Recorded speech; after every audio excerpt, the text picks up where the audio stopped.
So, last week, when we left off, you were all in a wagon on your way back to Wernport after having more or less solved the mystery of Valamist and dealing with Valamir himself.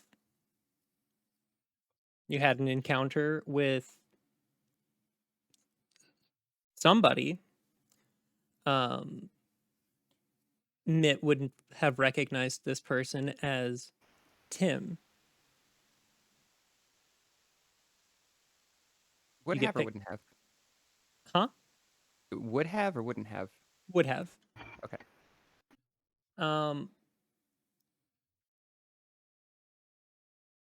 While you were on your wagon ride back to Wernport, uh, something happens, and those of you who are on the wagon notice a small explosion blast Kashel off the back of the wagon, knocking him unconscious. The wagon stops. He gets put back onto the wagon, and you continue on your way to Wernport. There is enough time for you all to long rest, but you also have a little bit of time to kind of talk amongst yourselves if there's anything that you want to talk about before arriving at the gate. And we'll start there.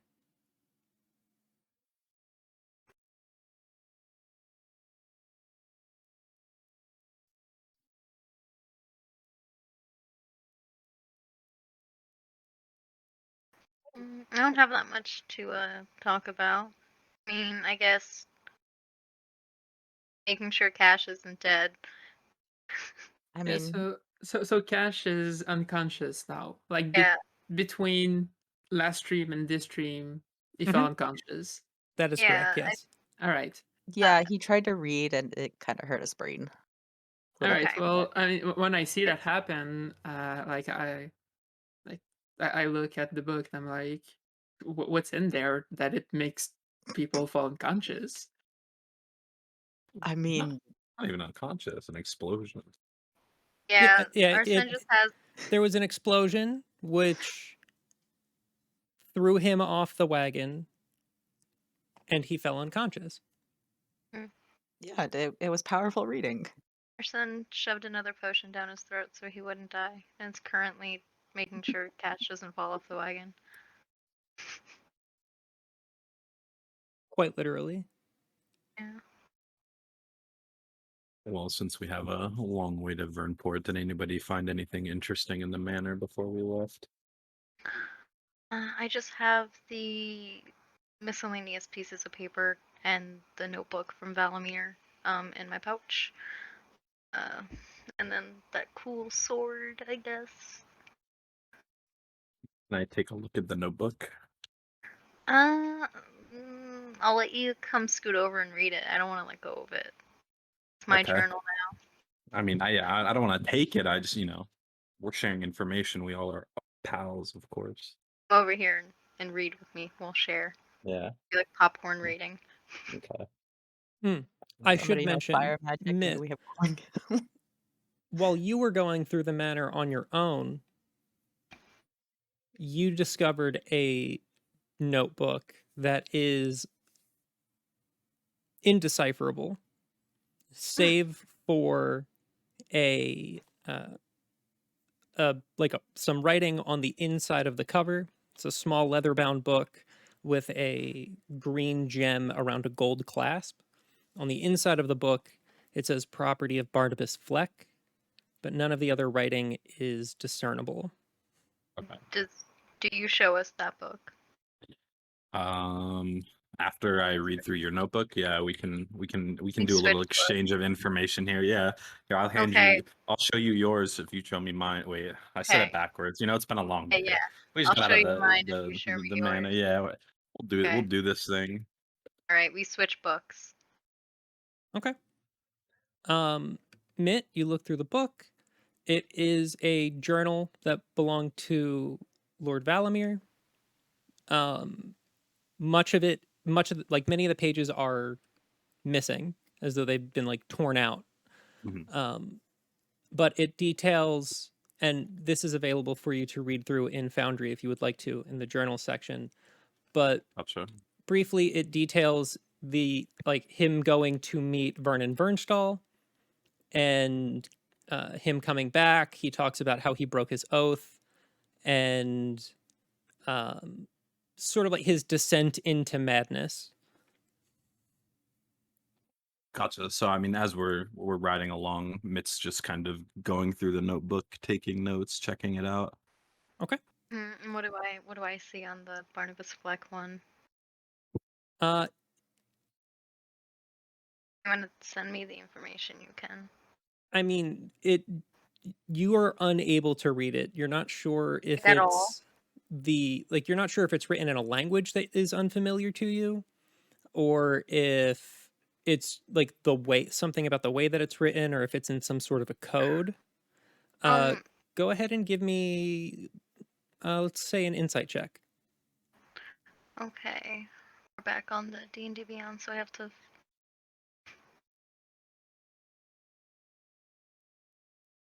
Okay. With a 15, you get the feeling that it's most likely written in some kind of a code. Code. And Okay. if you can find somebody that would have known Barnabas, they might have be able to shed more light onto the contents of it. Okay, we are literally going to meet someone who knows Barnabas. Yeah, we'll figure it out when we get back, and then I go to trade back journals with Yeah, we trade back Arsen. the books. I'll tuck this one in my little pocket. How convenient that there's someone who knew Barnabas at our current destination. I mean, like, it's a pretty small island. It's a joke. It's not, but still. I mean, it is. Vernport's not like Vernholm isn't that big. Yeah, so I feel like, and plus, that guildmaster's old. Like, he knows a lot of people. He is very old. Hmm. Is there anything else anybody wants to go over before taking their rest and getting back to town?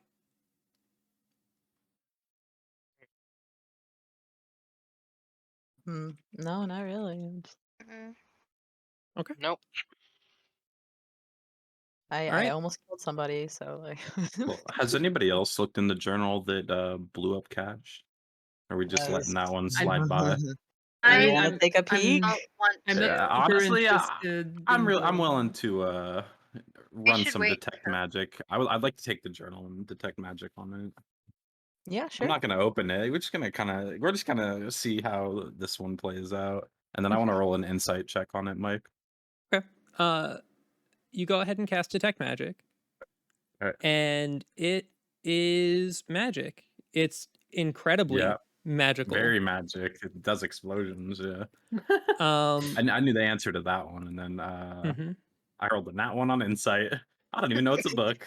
I mean, like, you look at it, it is a book.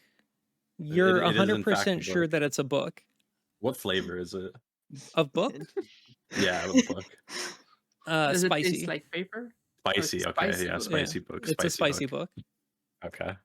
I'm just gonna go ahead and like tuck this one back in Cash's arms, laying there unconscious. Just Oh no, like, I'm holding it. oh, Like, you're holding it. Okay, I just yeah, give it back to you. I'm just like, yeah, it's a little too spicy for me. it's Alright. spicy enough to cause an explosion. A little occasion on it. Okay. If there's nothing else anybody wants to go over while on the wagon, I mean, if anybody else wants to, look at my book, it's very special. Anybody else has anything to share? So it really doesn't. I mean, he just like, rods in his music. you look at the book, it is like it's the opposite of unassuming. It's very assuming. Yeah, it's incredibly ornate. It's very obviously magical. So like, it definitely is something that will catch the eye of people, right? But it also did blow somebody off the back of a wagon and knock them out. So there's that. Just gonna tuck it back into my bag and then. All right. You all go ahead and take your long rest. Hours go by. And you arrive at the gates to Wernport. Well, I do a big stretch in the back of the wagon and hop out. Arsen's gonna reach down and slap Cash's face a little bit. To try to wake him up. And just like, hey, wake up. Yeah, Cash, you wake up. Oh God! What just happened? Reading is very hard for you. Caused an explosion. Hello, sunshine. It's time to get off of me and get off the cart. Wait, what? Where are we? Judges Cash off of his lap. We just reached Wernport, so that would be where we are. You've been unconscious the entire time we traveled. I think it'd be a safe play to all head to the Adventurers Hall. Yes. Yeah, so when we get there, what the fuck's going on? Like, I think we go see Eric. I think that is. As you approach, you notice that security around Wernport is heavily increased. Can I ask the not the driver because it's not a car, but like the equivalent?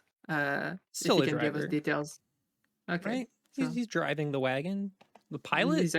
He's a coachman, I think is the right word. Not sure. Yeah. I'm approach, gonna ask that person if they can give us details as to why the security is enhanced. You ask. He looks back. He stops a little bit a ways from the gate. He's like, "Oh, well, there's supposed to be some big event that's gonna happen, I believe." And he like pulls out like some like a piece of paper that looks all like a flyer. And he looks at it and he's like, I think it's supposed to be tomorrow. Some big meeting, a public address that's going to happen. And a bunch of heads of state from the other countries are coming in order to witness or to be a part of the address. So looks like we got out of that. Oh, sorry. Finish. I guess that they increased the security because of their kings and princes and chiefs and such coming in. So it's you might have to be safe. Yeah. That would make perfect sense. Yes, and looks like we got out of that manor just in time to witness that. This is something I hadn't heard about. I should probably go check in and you find were out gone for quite some time. Yeah. Anyway, my name is Toby. If you need to, and he looks at you, Kevara, and he's like, if you need a ride off of the island, we're gonna be docked over in Roxy Watch. You can come ask for Toby, and we can get you a ride wherever it is you're going, or at least in the direction whenever your business here is done. Okay, thank you. I will keep that in mind. Okay. Thank you, Have a good Toby. day, everybody. Be safe. Thank you. Goodbye. That's right. Tips his hat. Goes off down the road and around Wernport. Oh. Guess we're going inside. The guild hall we go. Okay. All right. I'm going to start heading that way. Kind of like casually meandering, checking everything out. All right. As you get closer to the gate, Kashel, you notice that there are some statues outside of the gate, on like posted on either side, behind the guards that are there, that have not been there before. You haven't you don't recognize them. They seem new. And then as you get closer, you see the guards stop your group. They're like, are you coming in on business? Kashel Fangblade. I'm one of the knights. I'm looking to report in. Oh, okay. We're under strict orders to confiscate any weaponry that anybody coming or going, coming into the city might have, because of the all of the royalty and nobles and such. So that won't be necessary. This is a party that I had led to take care of some business. I do understand that. Kashel Fangblade, you said your name was? Yes. But we really do. It's nothing personal, but it's strictly we can't let anybody into the city with any sort of weaponry. And you see, like they seem like really nervous. Like just your passive insight is enough to really gauge that. They seem incredibly nervous, and they keep glancing back towards those statues. What do the statues look like? They look like very large, bulky, armored soldiers. Interesting. We don't want any trouble. You can come by the guard station later after the event and pick all your stuff back up. But we can't let you in if you have any weapons. It's for the safety of all of the royals and stuff that are coming in. For the safety of all of the royals, I think it's better if I have my weapons and my party is also armed. Okay. Can you understand how an assassin would say that? And it could cause a lot of problems for people, like an international incident or something. It'd probably be easier for us to comply, Cash. Like it. I am a knight and I am a foreign diplomat. If you want papers, I can provide those papers. Okay, then you can come to the guardhouse and pick up your equipment then, but we truly do have. We can't let you in if you have your equipment. You can come by the guardhouse and pick it up. Bring your paperwork, speak with Captain Omancy, and you can get this straightened out. We are just doing our jobs, okay? Can I dismiss my weapon into its dimensional space? Yes. Okay, I do that. Give me a stealth check. Give you a stealth check. I was. I mean, just give me a stealth check to kind of dismiss it without anybody notice. Yeah, like I notice can't it be happening. disarmed of my weapon. Okay. So mad.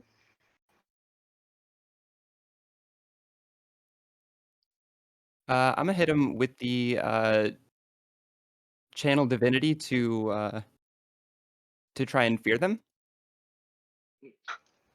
Just command them. Single word command.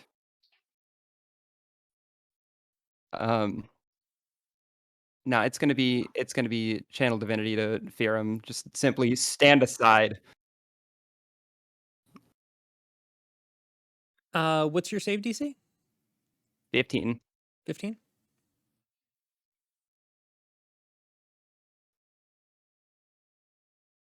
Okay. They both fail their save against the fear. I will roll their perceptions with disadvantage. While this is happening, I'm stealthing and just like looking for another way in. Let's jump on a roof or something. Okay. You have your 26 stealth check. You absolutely can get in. They don't notice Dustrod's weapon vanish. They also don't notice Arsen sort of slip through the gate. Yeah. I'm heading to the guild hall via the roofs. I am also just slipping through the crowd on my way to the guild hall. I think our group has a collective understanding of where we're going. I cast a message spell to Cash, and I'm like, I'll meet you there. Try to get in with your weapons. If you can't, don't worry too much about it. Okay. You see the two guards stand aside and look at you, and they're like, I really like we're just trying to do our job, sir.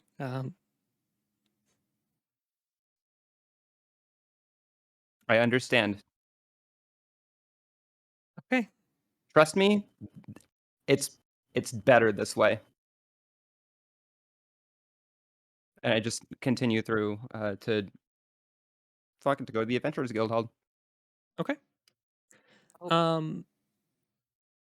Dustrod, you don't have a weapon on you. I do not have a weapon on me. Okay. It is in my dimensional space. Lena and Kayavara are walking through with Kashel. Mitt and Arsen have stealth through, correct? Yeah. As I'm walking through, could I like roll an insight check on the statues, see if there's like anything funky with them? Yes, you can. Okay. Can I roll a history? Can I roll Arcana? God damn it. Jeez. Can I roll? Would that be with advantage? It would not. It would not? Got a Okay. 9. Not a Sucks. single detect magic. I don't have detect magic. I don't have detect magic either. Arsen's wandering through the I have If my Arcana did anything, I rolled Even an with 11. So even with a 9 insight, there is something that is peculiar about the statues. Dustrod, you recognize they are not made of rock. They are made of metal. Okay. And Lena, you notice that there is something magical about them. But it's not something that you've noticed before or would be familiar with. It seems new.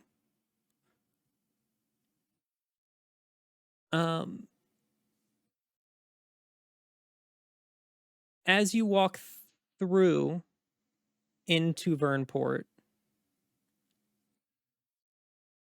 the four of you give me a perception check. Perception. Solid 3. I got a Wow, a solid 3 as well. 15. 16.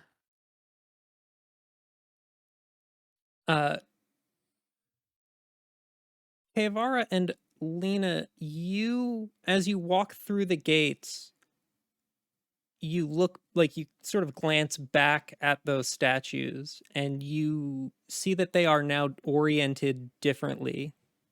Almost like they are watching as the four of you make your way into the city. And the guards that were there are no longer there.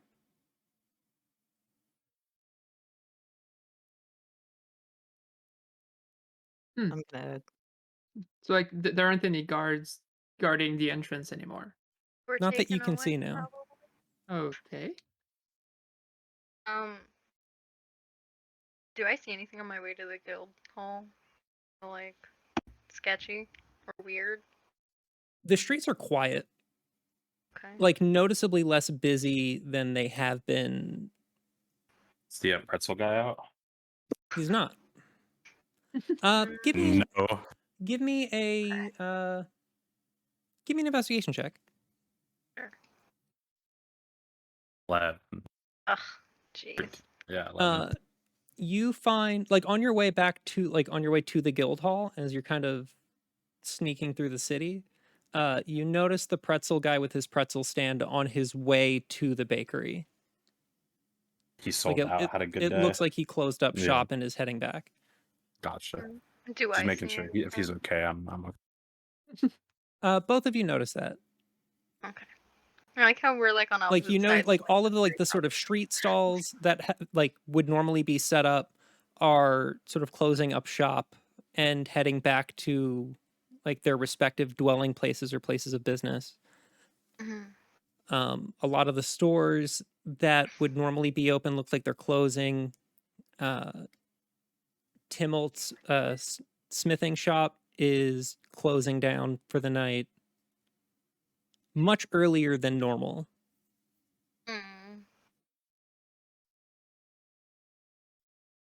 Okay. You make it through. Like, no, go ahead. Just to the guild hall. Okay. You two make your way to the guild hall. You arrive a little before everybody else. And then the rest of the group catches up with you, lagging a couple minutes behind. You all make your way inside. You walk in, you see Sheena in the back, behind the desk. And there are like noticeably fewer people in here than normal. Normally it's relatively busy, and it seems kind of dead right now. As they more than likely make their way towards Sheena, I want to go check the bounty board because of the information that we found previously. Okay. Just kind of go glance at it quick. Go ahead and give me an investigation check. 15. You don't notice anything like that seems super important. Gotcha. There is a new posting looking for information on the on a group of mercenaries that are suspected to have been involved in what the events that happened in the old gold mines. Go ahead. Dust Rod would have noticed me, headed off to the board too, and would have just gone off to check it too as well. Arsen goes straight to the front desk to see if Sheena's there. Yeah, Sheena's there. Okay. I approach and I put my little hand up on the counter and I tap it. Sheena looks at you. She's like, glad that you made it back. Did everybody manage to get out okay? Yes, everybody made it out okay, and we did find things. And then Arsen kind of looks around and he's like, "Is there a better place to talk?" Yeah.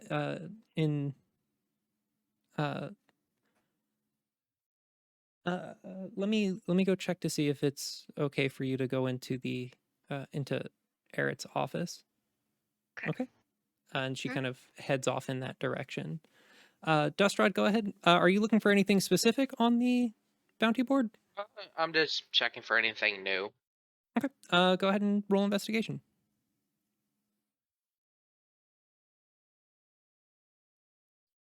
You don't notice anything new, at least, especially nothing that would really stand out to you. Okay.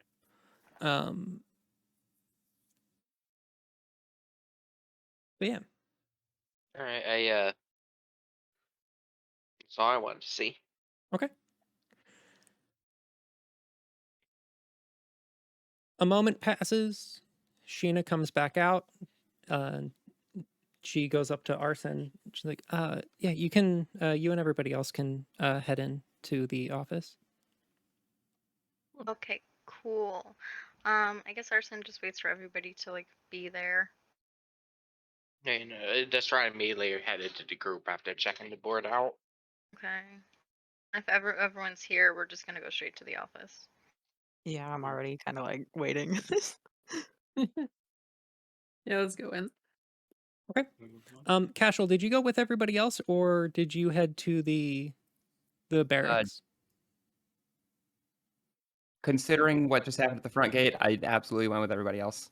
Okay. So you all head into Eric's office. You walk in. Eret is behind his desk, and sitting in a chair on the other side of the desk with their back to you is somebody that most of you are unfamiliar with. Kavar, you would recognize this person as the captain of the ship that brought you here. Yeah. Eret sees you all walk in. He's like, "Oh, thank goodness. I'm really glad y'all made it out of there. It's been a long time. I was getting kind of worried. Luckily, she showed up and seemed capable enough to go and lend a hand. So How long have we been gone? Thank you for that. Speaking of long time, I'm just really curious about it. Could you tell us exactly how long we've been gone? Yes. I mean, to answer both of your questions, it's been about almost 6 weeks, give or take. 6 weeks. Oh God. Yeah, it's I'm sure you can understand my worry. Well, Yep. they're all here, mostly in one piece. That's Our good. son just That's kind of. Yeah, so for us, it didn't feel that long. I mean, I'm sure we were gonna go over the details soon enough, but yeah, the time was distorted over there. So It's been 4 days for us. yeah, basically. Wow. All right. I mean, I thought, I've seen and heard everything, but that's a pretty strange one. And you see the figure in the chair, the captain speaks up, and she's like, "Yeah, no, I've encountered things like that before. It's not all that unfamiliar, strange magical occurrences, pocket dimensions, and whatever. Were you able to figure out anything interesting?" You can fit a dimension in your pocket. Well, you can fit a lot of things in your pocket if you try hard enough. How big are your pockets, ma'am? Before anything Big else, enough, trust me. If you can provide it, I would like some information on what's been happening here. Why was I, a knight, asked to disarm at the gate? You see Eret looks over at you. Like, well, a bunch of foreign diplomats and royalty are coming in. I imagine it's all just procedure.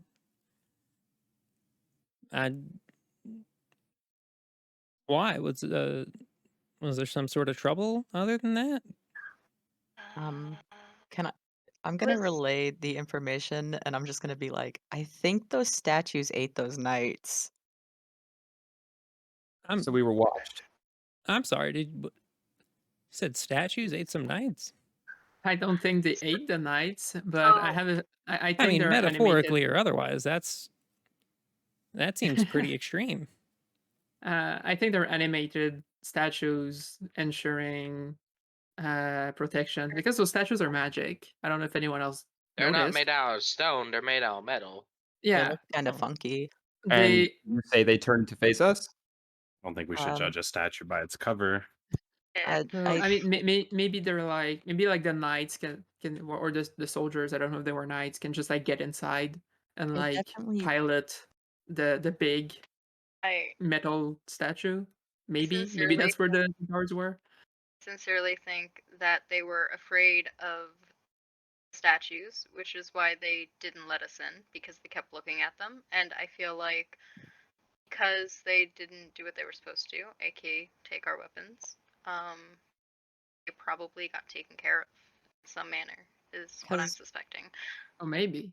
I was looking back when we walked past, and it definitely felt like they were looking at us, the statues. I'm not okay with that. So we were watched, and they saw us come here. So can see, that's a different problem. I don't think the statues saw us come here. There's a lot of roads in this town, city, place. they And straight shot. We're on the main road. They know our group. Hold on, everybody. If they were stationed at the gate, odds are they're going to stay at the gate And if you were being watched by them, then whoever was watching probably already knows that you came in with your weapons, despite you being asked to hand them over. So, right? That still hasn't recalled his weapon. So Arsen's gonna wave his hand. Regardless, I wanted to tell you all the information that we figured out so far and ask you a couple questions because a name came up that you had mentioned. Arsen takes out the notebook, the journal. He takes out the different flyers and papers that they found, and he like nudges Mitt, and he's just like, we stumbled across the name Barnabas Fleck. We were in the ghost town, and I feel like you would be able to give us more insight on what kind of person he was. It was maybe different from what Valamir thought, and he kind of like points towards a section of the book that indicates that he was fucking crazy. Yeah. You see Eric looks at looks through the journal, and he reads it, including the bits about Barnabas. He looks up and he's like, "Oh, it's definitely odd. I mean, when I knew Barnabas, he was I take out the second notebook and throw it on the table in front of him. How well did you know Barnabas? Would you know perhaps how to decipher a code? Yeah, do you speak hieroglyphics? I just toss the journal onto the table in front of him. Speak Barnabas. You see, he picks it up and sort of like starts flipping through the pages while still talking to all of you. And he's like, when I knew Barnabas, he was an incredibly competent spellcaster, very powerful, a little quiet. And sure, sometimes he was a little ruthless, but we were effectively at war, right? Is he dead? Is he alive? Any info? The last I checked, Barnabas was alive. Okay. Do you know where he stay? Do you know how to contact him? I mean, I suppose I could use a sending spell to get him a message. Okay.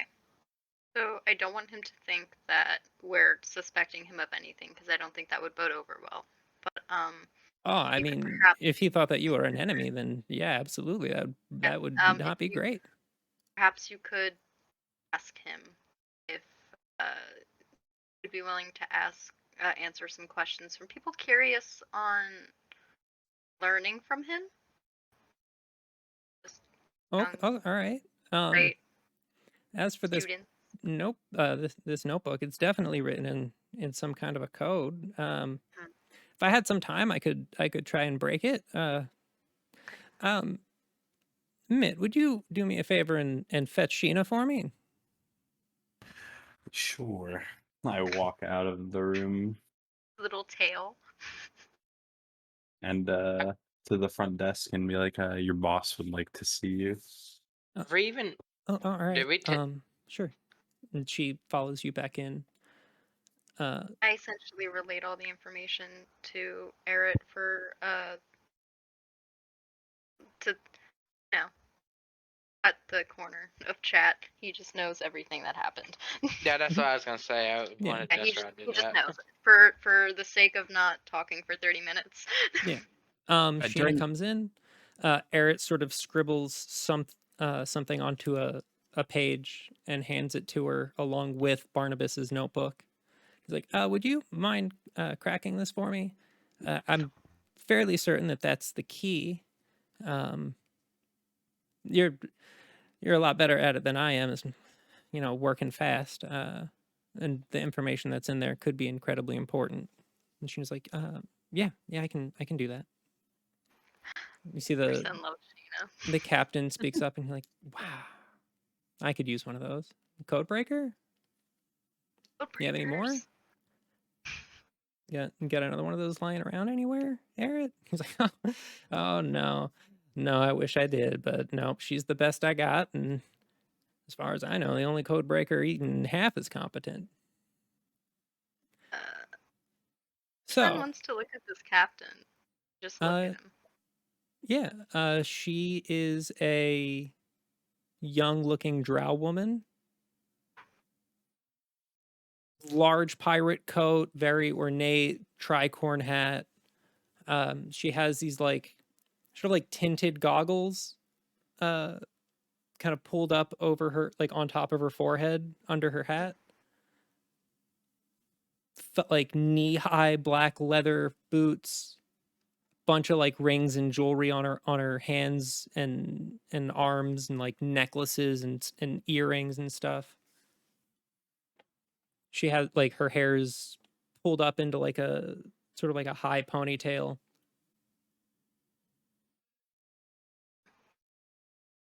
She has a saber at her side. She hasn't really like as you sort of like look, like glance over her, she hasn't turned to look at any of you at all. Arsen's gonna keep looking at her until she looks at him.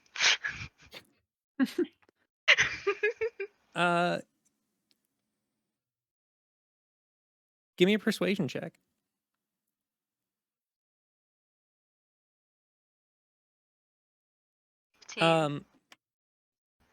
You stare at her as you sort of like convey information to Eret and everything, and like she talks to him and all this is happening.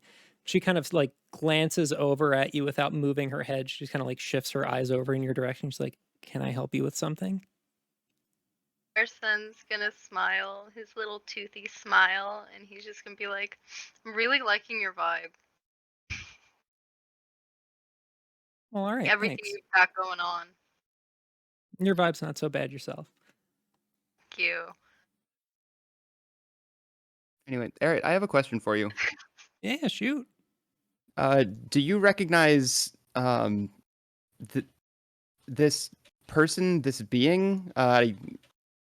Conjure an image of the celestial using silent image.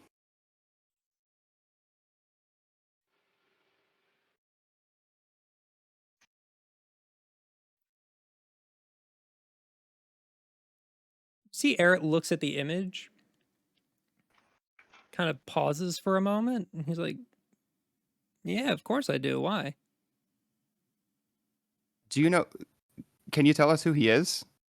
This is the celestial that appeared to us when we were headed out of the manor. Are you sure? Yes. Huh. It does seem to be him, yeah.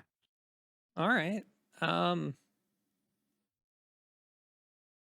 see, he kind of like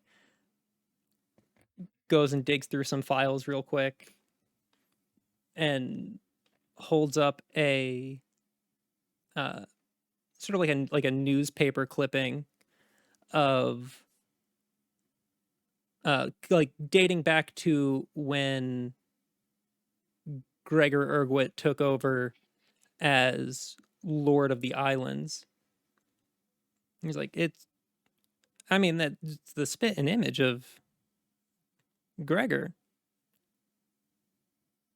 Arsen chokes on his spit. Right there.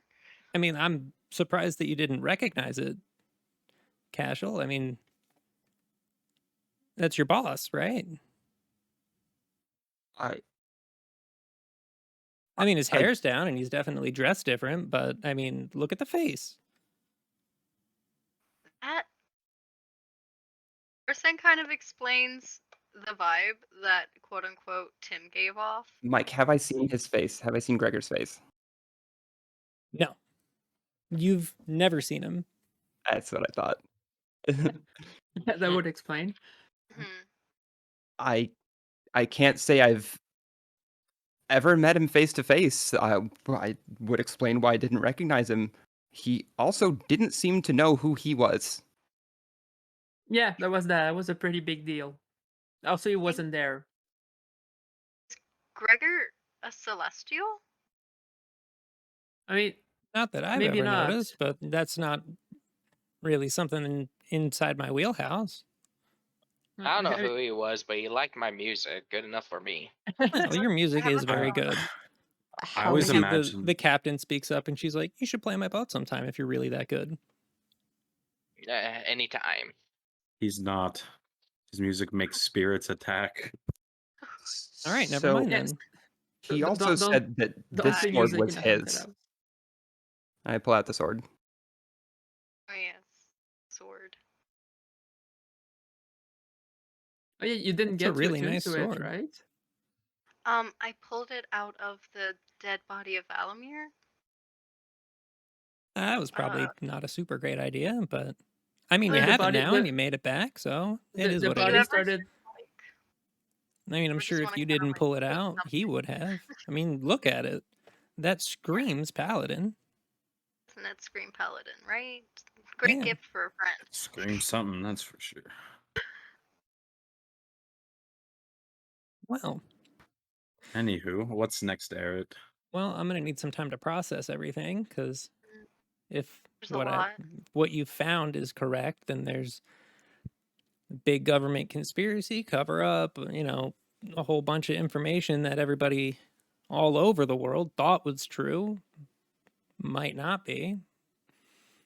Definitely seems suspicious, but in my old age, I definitely have become a little bit paranoid. I think that's fair to say. Paranoia is Yeah, healthy. okay. I'll take some time and go over everything. You guys should get back to your rooms. It's almost curfew. Oh, there's a curfew Curfew.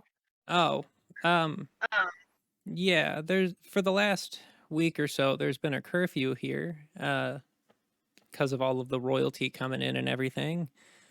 Just to make sure nobody's out walking the streets, potentially trying to break into someone's quarters and harm any of the royals and such. I would Who's supposed to imagine. exactly show up? Well, to my knowledge, one representative or head of state from each of the countries. I don't have any names offhand of like who's actually showing up, but I guess we'll find out tomorrow.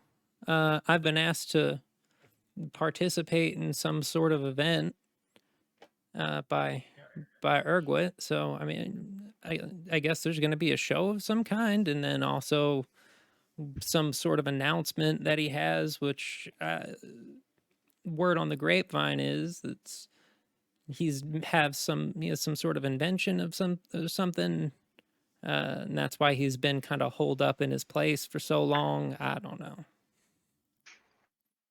I feel like I don't like that he has an invention of some Well, I sort. mean, Vernon did create the steamboat thing, and like as he says that, you see the captain scoff at the mention of the steamboat. And he's like, I know how you feel about him. It's fine. But okay. Sheena's working on this notebook. I'm gonna take some time and process everything. And then tomorrow there's whatever sort of address is going on. I guess after that we'll meet back up here and figure out next steps, all right? Okay. All right, Keep would us- I have keep us, enough time Mm-hmm. to check the post office before curfew, or should I just head on over to the tavern? You should be able to head over there. It's they're relatively close to each other. It should be fine. All right.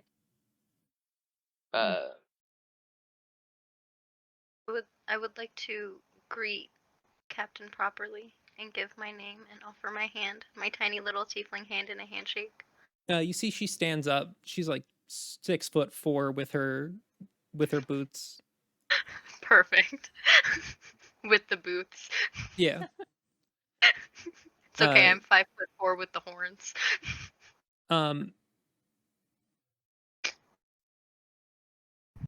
Give me a con save.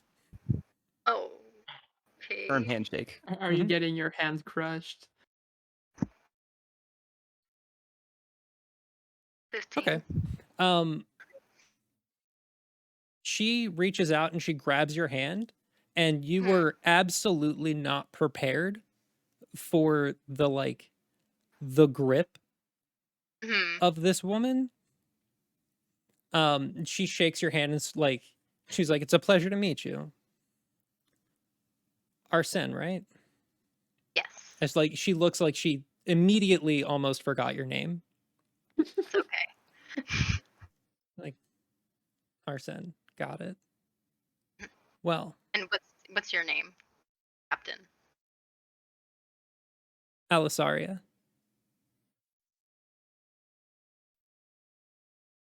I'm gonna head back to port. Huh? Arsen grins, and he's just like, a fellow A name.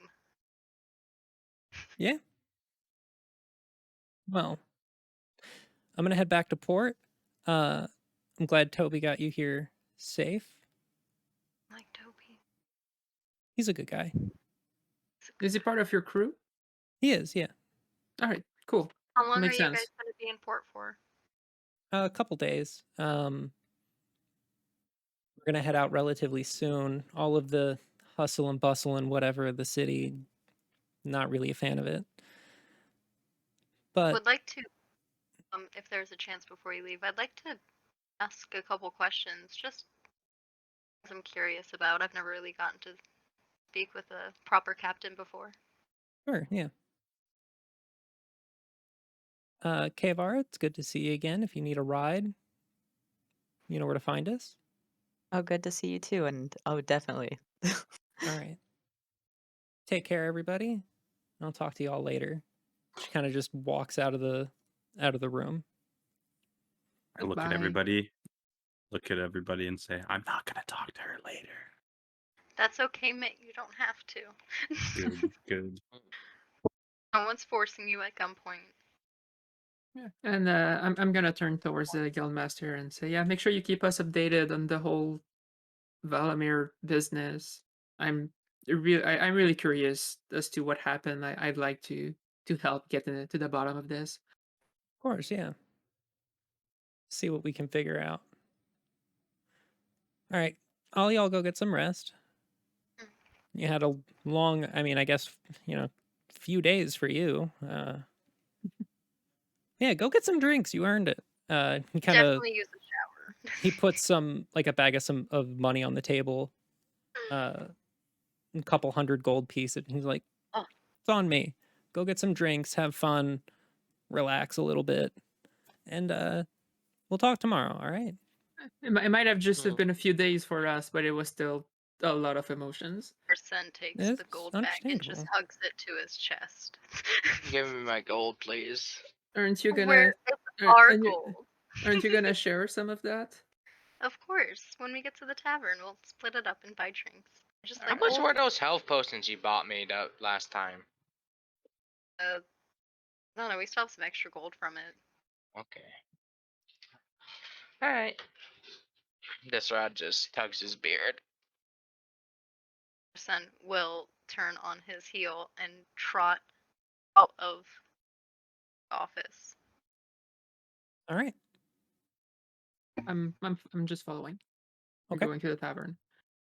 That's Dustrad, you're gonna go to the post office, correct? Yeah, well, it's been 6 weeks. There's might be a chance. Yeah. Okay. Is anybody else gonna go do anything other than go to the tavern? I've only walked through the city once to get to where I was going, so I'm probably just gonna walk to the tavern to see what's like. Okay. I'm gonna I think I'm send you a question. going for to later. leave my weapons with Eret. Okay. I'm going to request if I can leave them there. Yeah, I'm gonna leave my bow there, but I'm gonna take my daggers because I can't really conceal the bow. I'm Okay. gonna leave my bow. I'm gonna keep 2 of my daggers. I also forgot to long rest on D&D, so I'm gonna do that. Alright.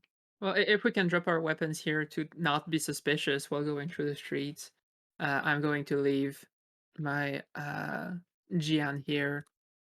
Had we also been And asked to leave any armor as well? Nope, just weapons. Okay, cool. Okay, yeah, I guess then like my I guess my weapon will be left. Not easy to hide a crossbow either. Yeah. Only we Okay. had one of those pocket dimensions. You all drop off your weapons. Dust Rod's already headed off to the post office. And it's like, yeah, I'll watch your stuff. It'll be safe in here once we lock up. And yeah, you can come pick them back up after all the noble types leave. Yeah, that's not a problem at all. nice. Thank you. I suppose if it comes down to needing it, we do also have the weapons that we know of at the tavern. That is true. Yeah, you have whatever is still up over in the in that armory. What? We still What? don't know about any Oh, of What that. armory? Arsen Oh, grins there's and a- he's like, that's where I got the weapons from, guys. I Yeah. heard it in the sewer when they talked about it. What It's sewer? Or he brought it up in front of me. just Well, a no, I'm secret saying that out room. of character. Oh, okay. I'm saying that out of character. Sorry. Arsen I just mean, I waits knew for more. Arsen was in the sewers.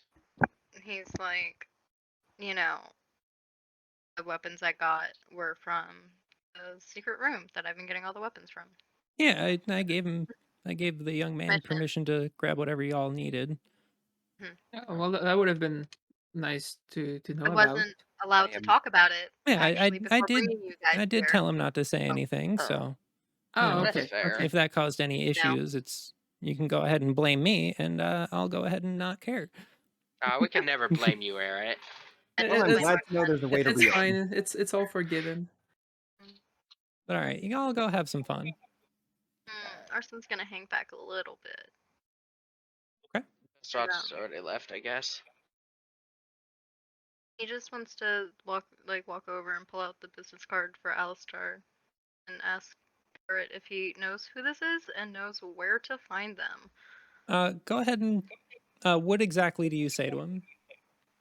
He walks up and he has that charming little smile that he has, and he's like, "So I was wondering if you could help me find this lovely gentleman that I encountered the other evening. I feel like from one tiefling to another tiefling, he might be able to help me out with some questions that I've had." Well, I'm not a tiefling, but No, me and him, tiefling to tiefling I see. connection. All right. Who exactly am I?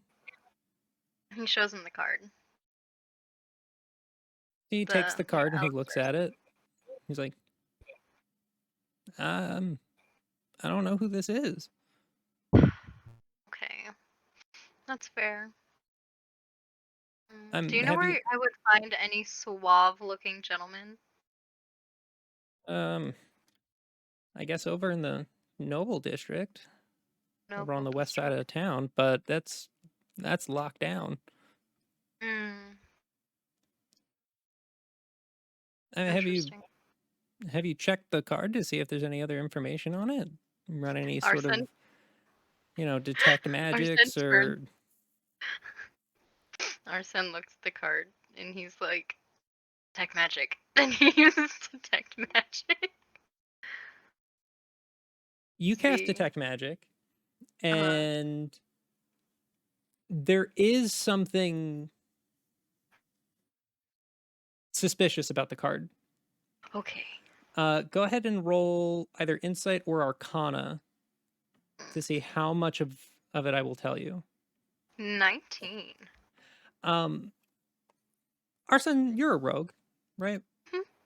And you've studied magic a little bit.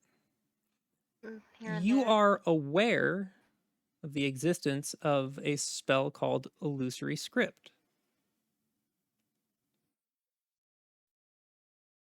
The effects of it, and this is something that's used, you would be incredibly aware because it's like something that somebody that you know absolutely would have employed in order to send secret messages back and forth on jobs, right? Yes, I would know this. The effects of the spell are that something can be written and then hidden behind a verbal password right? Where when something was spoken, words would appear. The additional message would appear. Yeah. With your Arcana check and that detect magic spell, you recognize that is like there is illusory script on this card. You just need to know what the password is. Oh my god. Okay. I'm thinking back to that night where I caught a glimpse of that man. And Wolf whistled at him. He kind of looked back at me. Is there like... I get a vibe off of him? Give me an investigation check. Okay. Oh, a dirty 20. That was intimidation. Intimidation. No. That was intimidation. I mean, you rolled a 17. 14. You rolled a 17 on the die, and you have a what, +4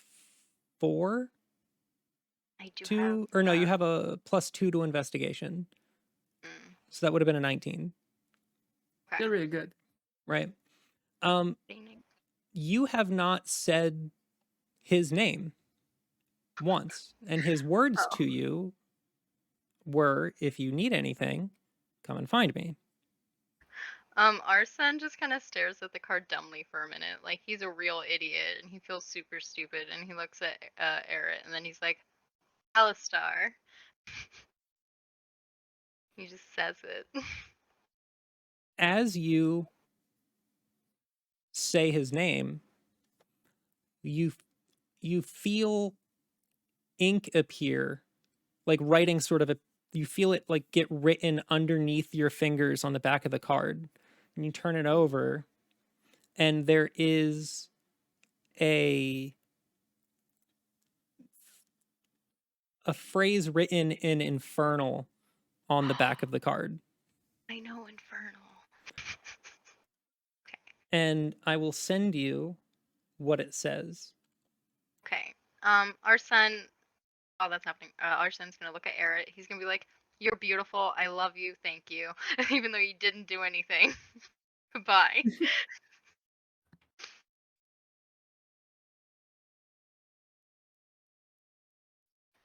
Sometimes you just need to talk to a really nice old man to kind of just get the ball rolling in your noggin.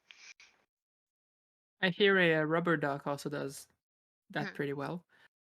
But yeah, Sen is gonna take this information and he is going to make his way back to the tavern. Ooh, okay.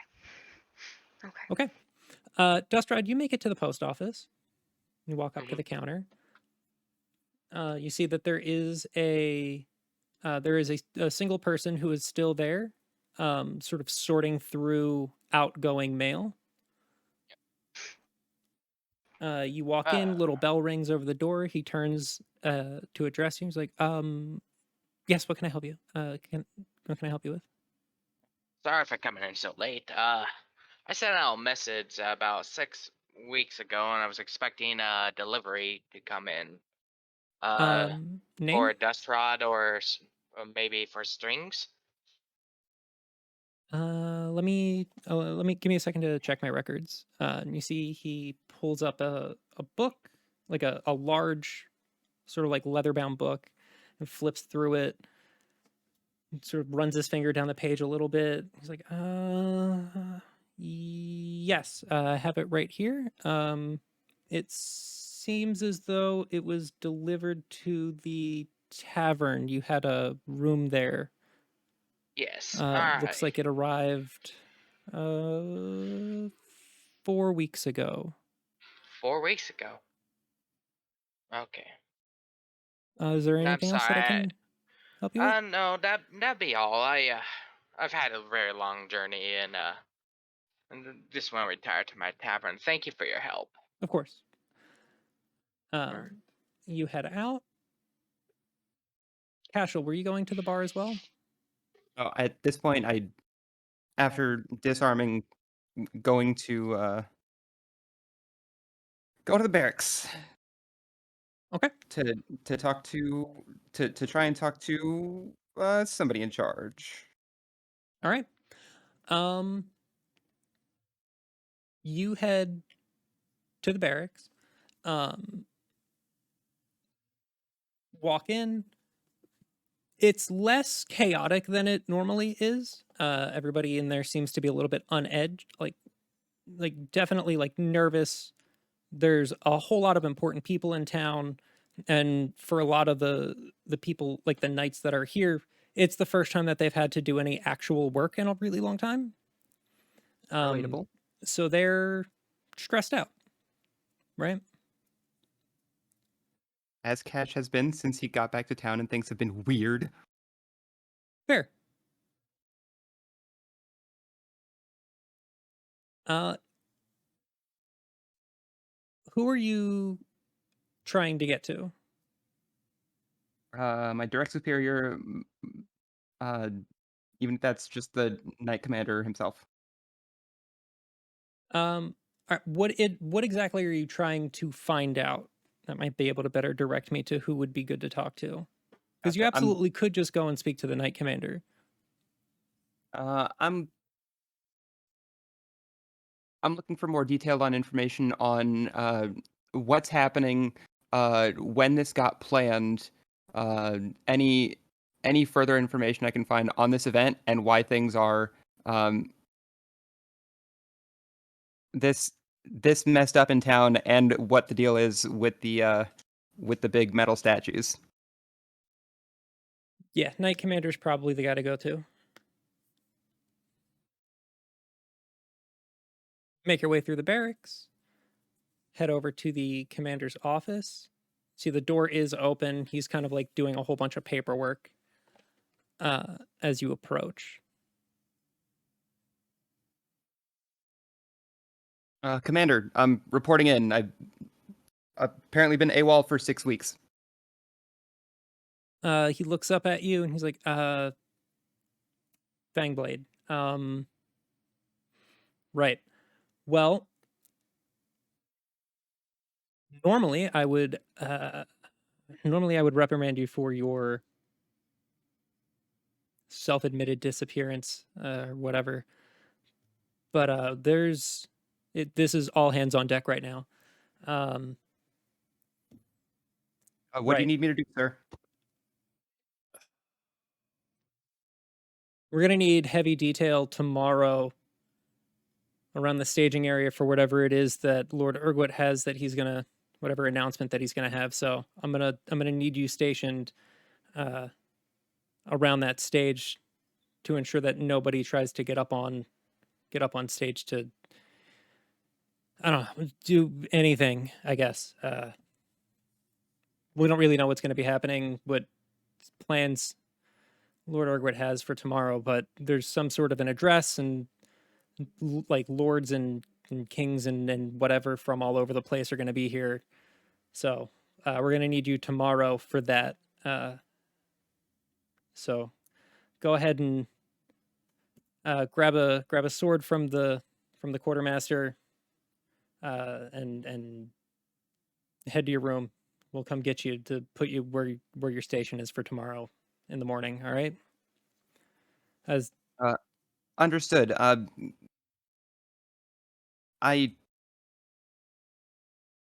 was wondering what was going on with the big metal statues at the gates. I got to be honest with you, I don't know. Or a missive came down from Urguet to have those installed about a week ago, and you know those got moved into position there. I don't know what the deal with them is. They're weird. They creep me the fuck out. But you know, what are you gonna do? Is there anything else? That's it. Thank you very much. Okay.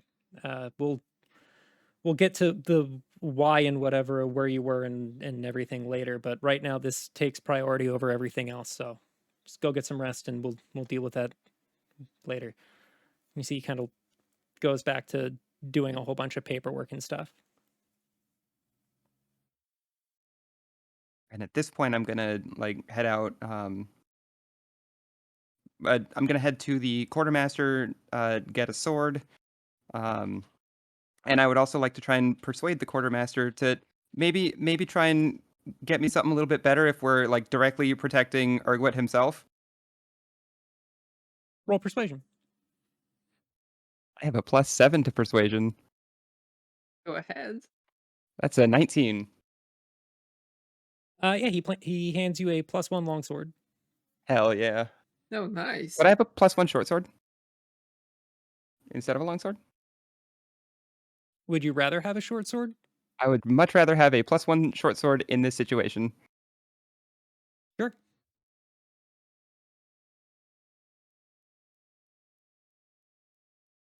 You can have a +1 short sword instead. Cool. Awesome. And yeah, with that, I'm gonna head back out to the tavern, armed. Okay. You see, as you he hands you the short sword, and he also puts a crest on the shoulder of your armor. More as a formality than anything, but it's just to denote that you are one of the knights here. It's much more noticeable than any markings that would have been on your plate prior. Yeah. Much more extravagant, very shiny. It's hand crafted out of metal. It fits right on to the shoulder of your armor. More like you get the feeling it's more like it's like a fancy look at how great our knights are, look at how great all of our their armor looks and the crests and the emblems, and look at how great it is. It's like a it's a showpiece, right? Yeah. Okay. And you head off back to the tavern.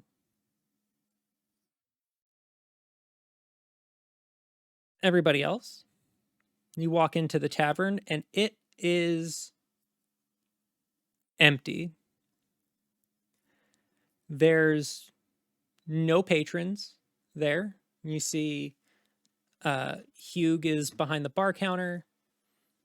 You see Granala, his wife, is sort of cleaning stuff.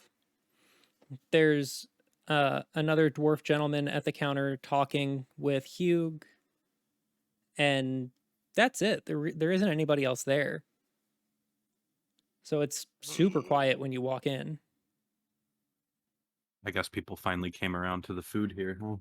Did I arrive there at the same time as them?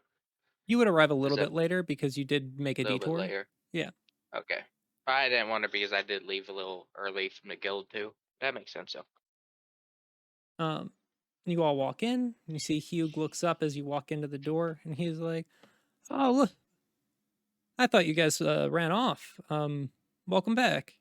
How was your quest? I don't think I've We seen went you to the before." beach. He points at Kevara. He's like, "But did everything go good? I see you made a new friend." Well, Oh, yeah, yeah. she came to get us because we're stuck. I mean, we would have gotten out with our help, maybe. But she was definitely very useful. Oh, that's good. I'm glad that you all got some help. That's great. You don't have to lie. I was a stray. They picked me up. You walked into the bad place we were in, and I mean, yeah, we weren't gonna force you to stay alone, of course. Well, all right. Can I get you guys anything? Drinks, food? Arsen is here, right? Yeah, Like he didn't see Arsen's the there. iron. All right. Have You I have walked the in yet? you have the drinking money. So Yeah, this Kait, you're eerie muted. silence in the town doesn't really feel like a party time to me, so I'll just take room service. And then Middle head upstairs. As you say that and go to walk upstairs, we don't actually bring any food up to the rooms.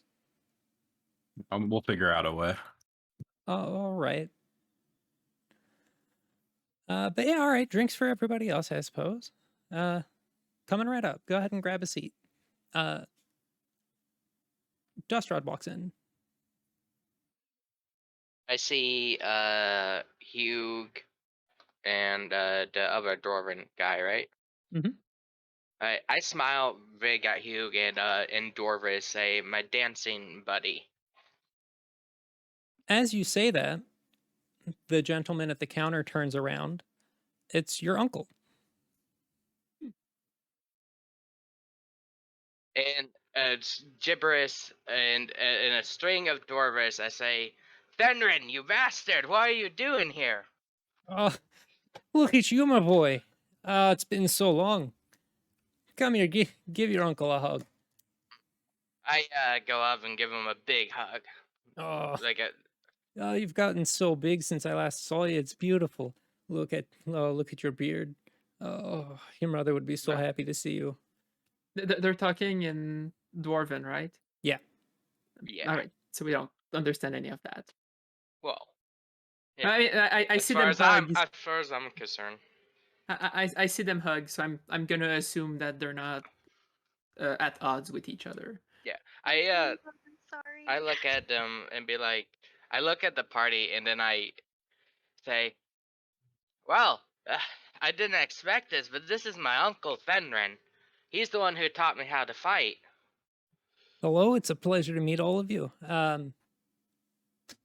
Thank you for taking care of my nephew while I've been busy. He's been looking for his folks. I really do appreciate it.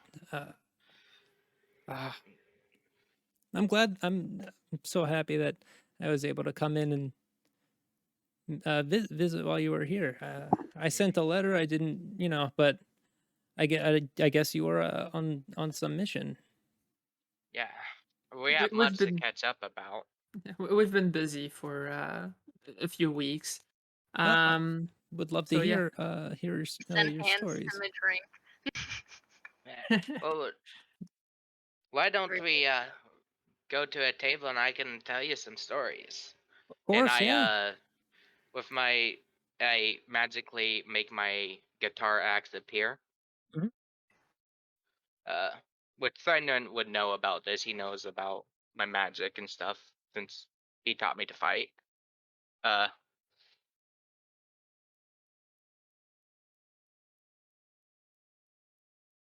And strum some note. He won't know that my music has changed. So like when I strum my guitar, the rock and roll music is much more prominent in it now. You start to play music and sort of very like bardic sort of retelling of the events that happened. Yes. He's like, "Oh, your music's different. It's not bad. It's just not what I'm used to. It's good. I'm glad that you're coming into your own. Makes me proud." I'm glad, Fenrir. It's been a journey. I haven't been able to find much leads towards my parents. Well, I'm sure that if anyone can find them, it's you. Don't lose hope. It'll be a thing. You should tell me though how the company is doing. Well, Any business is a little slow right now. That's why I'm here. Since a lot's happened since you've been gone, but I'm sort of a diplomat. And I was sent down here to take part in whatever the event is that's going on. that diplomat or security? Diplomat. Do they? Sorry, go ahead. Can I see if he has his weapon on him? This Fen, did they let you in with your weapon, Fenrir? Oh, not at first. But I have it back in my room, over on the west side. I've been coming down here every day, hoping that I'd catch you. I knew, when I showed up, I went to the post office to ask about you because you sent a letter from there, And they told me that you had a room here. That's where I met this fine young gentleman. So we got to talking, and you came up a couple times, and every day I'd come down here since I've been here. It's been about a week and a half. But Nice. yeah, I'm glad you made it back before the whatever's gonna be on. You get to see your uncle all dressed up to the nines, fancy suits and all that. Yeah, it's been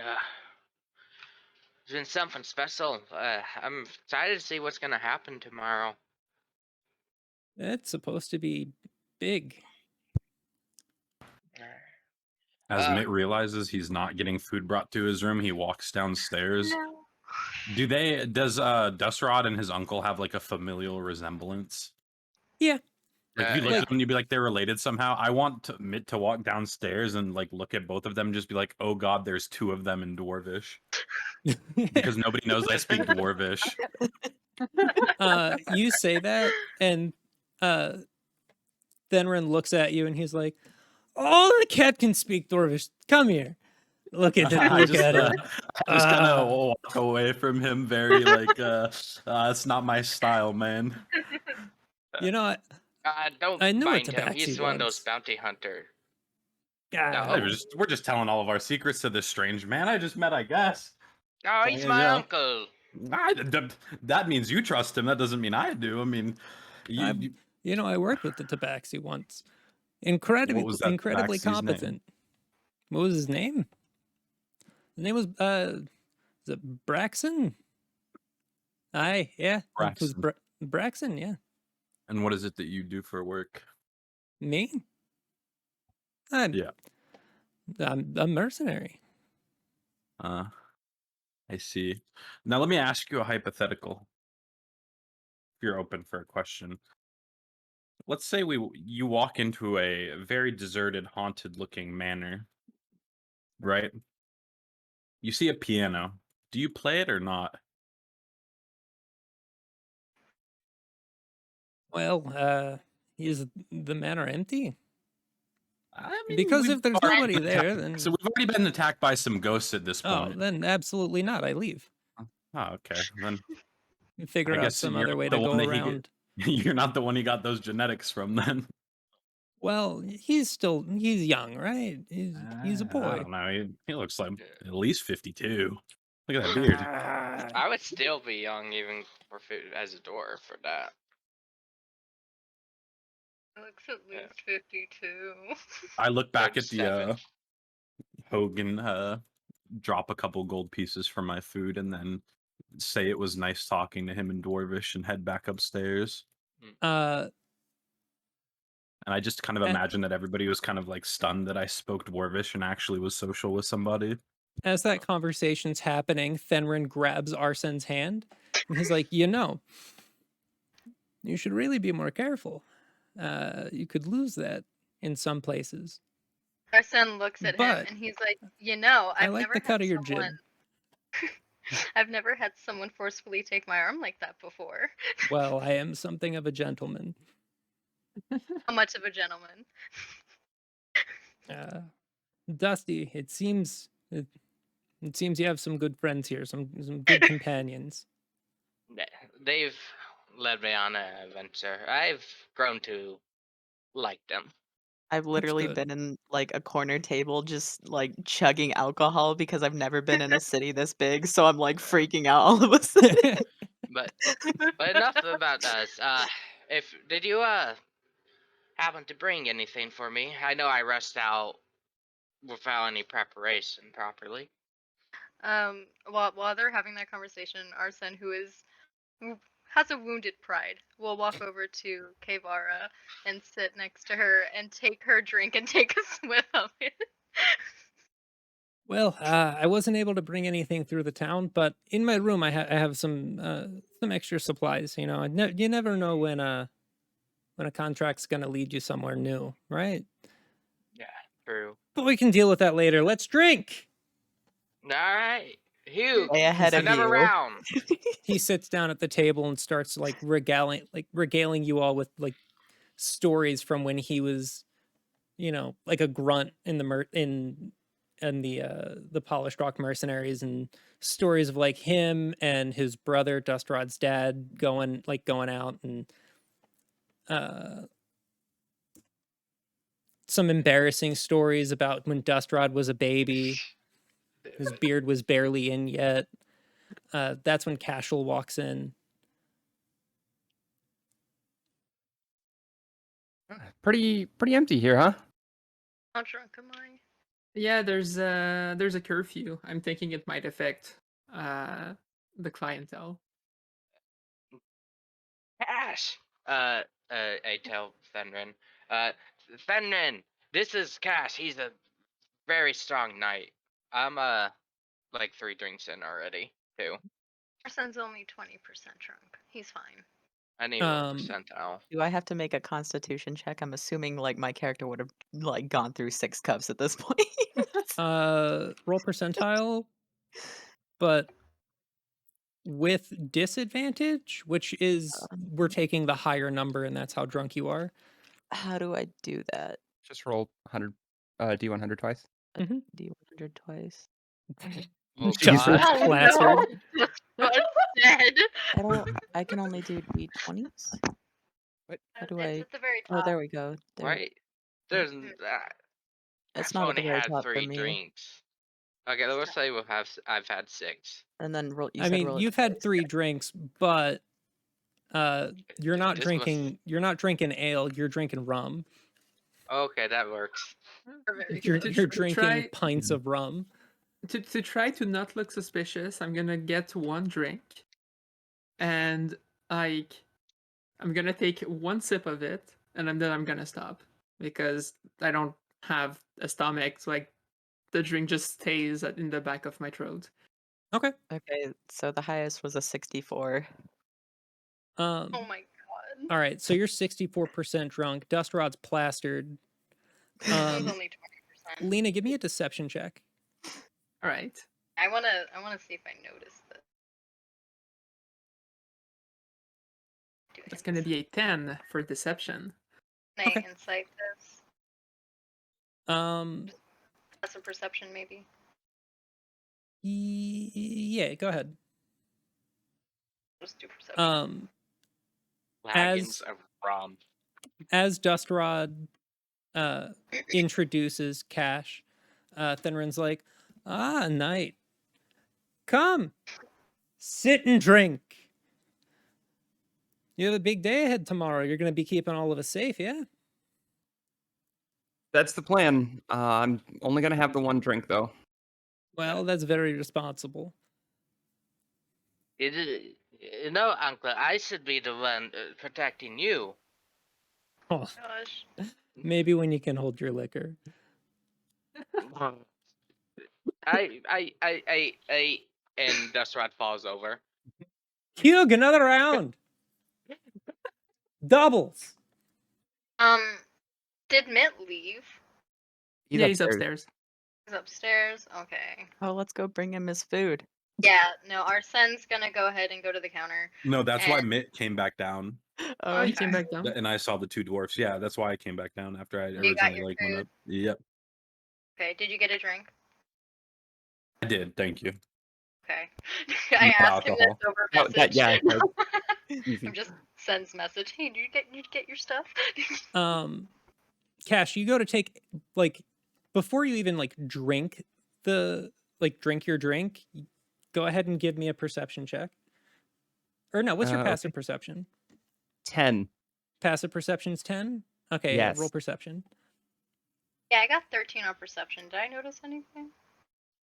Yeah, a 9. Okay, cool. That's fine. Arsen, you notice that Lena is like she's like nursing her drink. Maybe she just doesn't drink often. This is the first time he's ever seen her drink anything ever. Yeah. So he's Isn't- definitely like squinting his eyes just a little bit. And I'm just squinting my eyes at Lena for different reasons. Just this white glow. do I notice that people are squinting their eyes at me? I mean, Arsen's pretty suave. Let's see. Yeah, you would notice. All right. So I look at it and I just wave like hi. Arsen waves back. He looks at Kavar and he's like, "Isn't she cute? Oh yeah, totally. Little doll face, right?" So, Arsen, what was going on with those cards with apparently Gregor Urguet? Oh, Arsen kind of stops because he was not expecting anyone to say anything about that.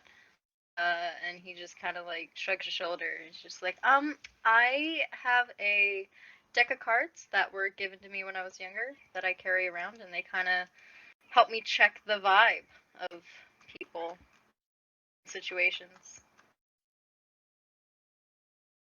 So, Oh, and I interesting. checked his vibe. Um, could could you give me a vibe check? Yeah, I can give you a vibe check. Um, Sen straightens up, cracks his knuckles, takes out his cards. He does it. He like folds the deck super like he's so like showing off. He really is. He's just like folding the cards, doing that thing where they like go from one hand to the other.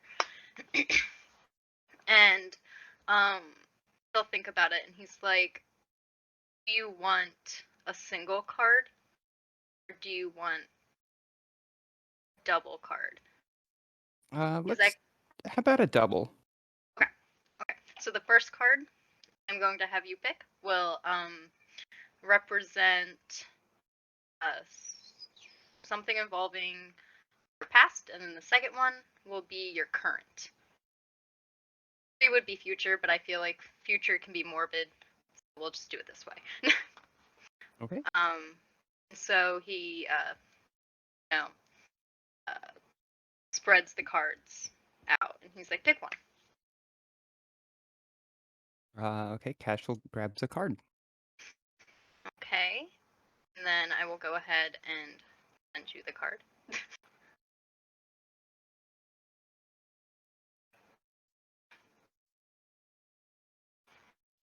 Okie dokie. So, do you tell me the card? Yeah, the Wheel of Fortune. Okay. So, can be a change in a change, basically. So, anything in your past change you for the better, maybe in position, or do you have a life-altering realization? Pass. Okay. All right. Go ahead and pick another card. I don't know. Wheel of Fortune's a pretty good card for cash. It is a very good card for cash. Right, so Cash picks another card. Okay. You can just say it, you don't have to send it to me. I want to send it to you. Okay. I don't, That's fair. Death! That's death. So okay. It could have many meanings. So it could mean, depending on the situation. So it's upright. It could be. And this is in the Arsen, present, right? yes. It shows time. It's like shows a time of significant transformation or change or transition. So you're currently transitioning from something right now. So something in your life is changing, just as it had before. So you're going through another metamorphosis, I guess, at the moment. Arsen kind of looks at the cards, and he's like, "Damn, my cards speak to you." Pass. All right. Kind of just puts the cards away. Well, it's all very interesting, but it's getting pretty late, and I should probably be heading back over to the other side of town. Ah, we can meet So up for sad to drinks. see you go. I know. We can meet up for drinks tomorrow, right? Yes. After, whatever nonsense these hoity-toity types have to do. Yeah. Desrod wobbly gets up on his legs, one arm on the table, holding himself up. More drinks, yes, uncle. All right. And then Kashel, are you you're heading back that way, right? I should, yeah. All right. You give me an escort then. Well, you can tell me about how my nephew does in battle. I'd be happy to. Oh, all right. Arsen kind of just like gives a little wave to Cash, and he's just like, don't overthink it because cards can mean a lot of things. Right. Thank you, Arsen.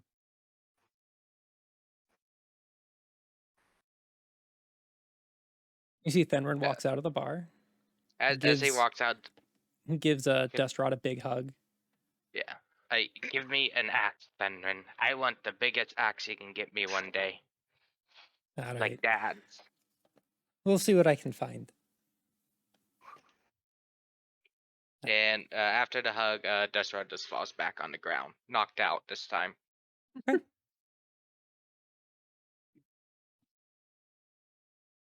I hear dwarves are pretty heavy. I was gonna have the honor of dragging him to his room. I'll do it. All right. Just grab his foot.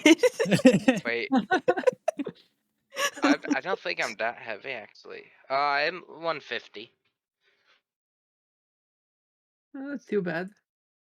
4 foot, 150 pounds still. Oh, I could use mage. Just kidding. Summon what? 15 mage hands to pick him up. I am in my armor still too. So. What is that? Uh, Oh, yeah, it's gonna add some weight. I don't actually have a room. Could I stay here You for the can night? share with me, Avar. It's okay. I don't think I have Cash a would really like big that. bed. What do you mean? Why wouldn't you like that? I have a huge bed. And he slept in it once, but I don't see why that's a problem. You all Little head up slumber to your party. rooms. Kashel, you head back to the other side of the city with Fenrin. Is there anything anybody wants to do before bed or Kashel as you're heading back to the other side? Yes, but I can wait if someone wants to do something first. I got nothing. I'm knocked out. Yeah. You see like Hugh helps everybody carry you up to your room. Oh, that's nice. I don't have anything to do before getting in my room. Like, all right. Like he sees as like Lena and Keavara start like just dragging him, like dragging you by your feet, and he walks over and Fireman's carries you up the stairs. I wake Kashel up and slightly Fenrir, as he carries me. Kashel and Fenrir head back. Like make small talk along the way. Me. I mean, I was writing out what I was saying to Fenrir. If you want me to just say Yeah, it. go ahead. Yeah. So regarding to in regards to Destrod in combat, like he's reckless, he's loud, he's pretty thoughtless in battle, but when the chips are down, he does get things done that need to be done. Kiavara's here because of his actions. He takes after his father. Also reckless, loud, smashes things, doesn't think about consequences in combat, but I good don't heart. understand. I don't know why he rushes into the front line. Well, On more than one occasion, he's been like shoulder to shoulder with me. And part of that is probably my fault. I'm the one who trained him to fight, and I'm very much in your face. But it is what it is, right? Tell me about yourself. Why did you become a knight? Take after your old man? Do him proud? yeah, I I became a knight because I wanted to protect the people that mattered to me and make sure everybody was well taken care of. Well, then I'm sure that you can understand kind of how, like where he's coming from. You two seem like you're a lot alike.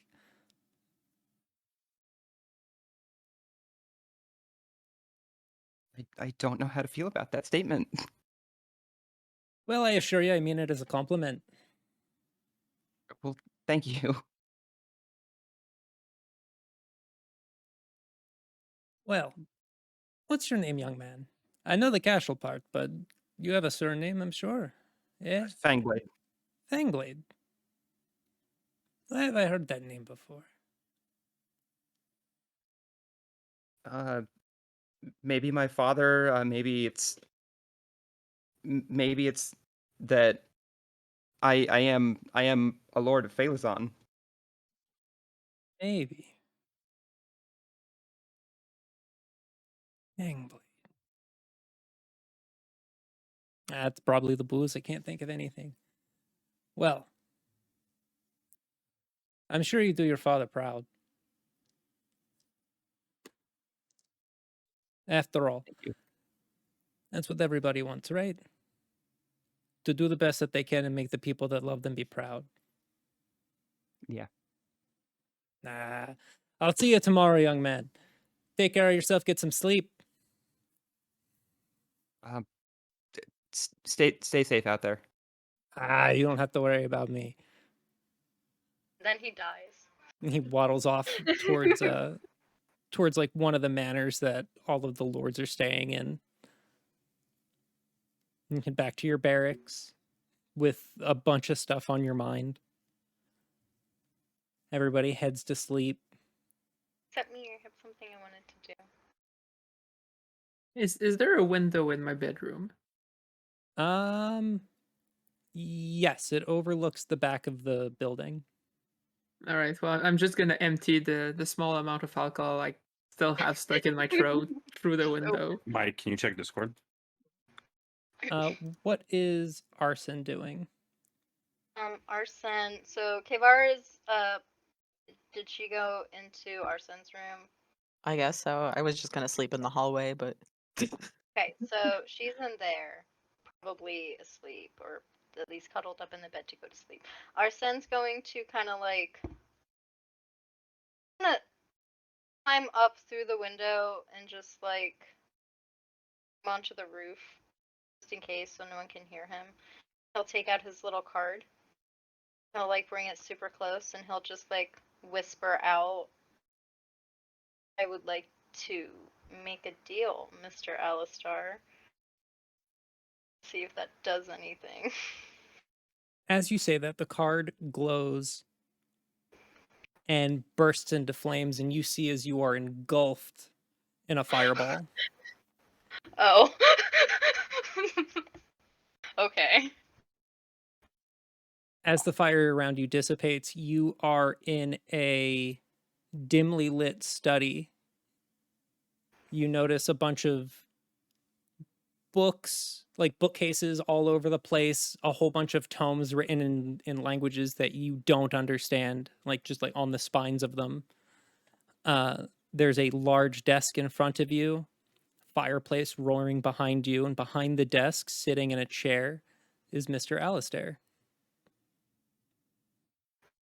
Hello. He leans forward, sort of puts his hand on the, like his rests his head in his hand, and he's like, well,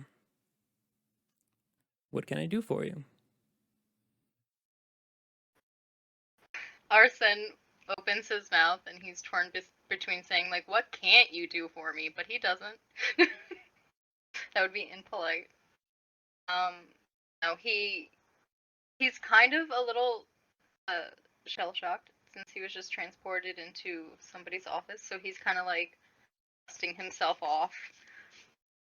Is there a chair in front of the desk? You are sitting in a chair. I'm sitting in the chair already. Oh my god. He'll cross one leg over the other then, and he'll just be like, what can you do for me, Except he doesn't Well. say it in a flirtatious way. Well, young man, I can do just about anything if the price is right. What do you charge? Depends. Mm, But this is your first deal, so won't be too much. What is it you need? Arsen hesitates because he didn't think this far. He has a lot of things he would like to know. Feels like this person would know some things, but he doesn't want to jump right into it.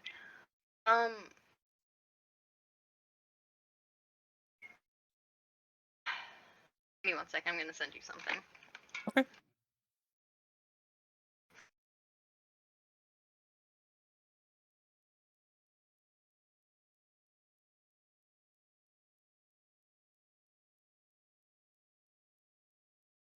While this is being sent, everybody in their bedrooms at the tavern notices that there's no pillows in their room. Weird. Pillow pilfer strikes again. Always does.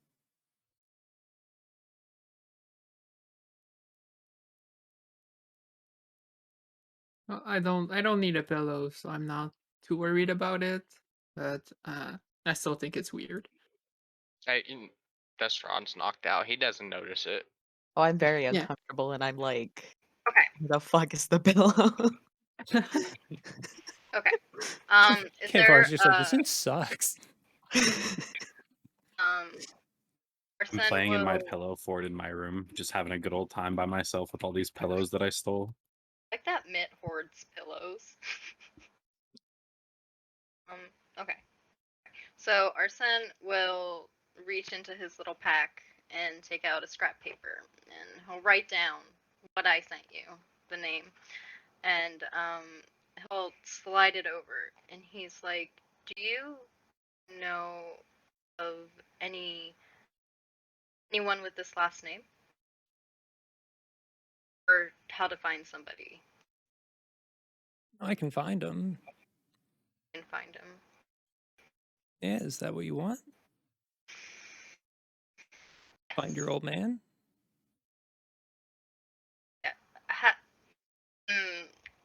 How did you know? You see, he gets up, takes a deep breath, holds his hand up, and a cigar sort of apparates into his hand, lit. Like, I know a lot of things, and anything that I don't know, I can find out.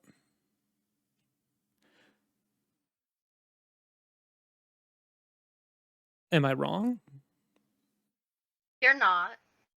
Yes, I would like to find him. Okay. What would be the cost for that?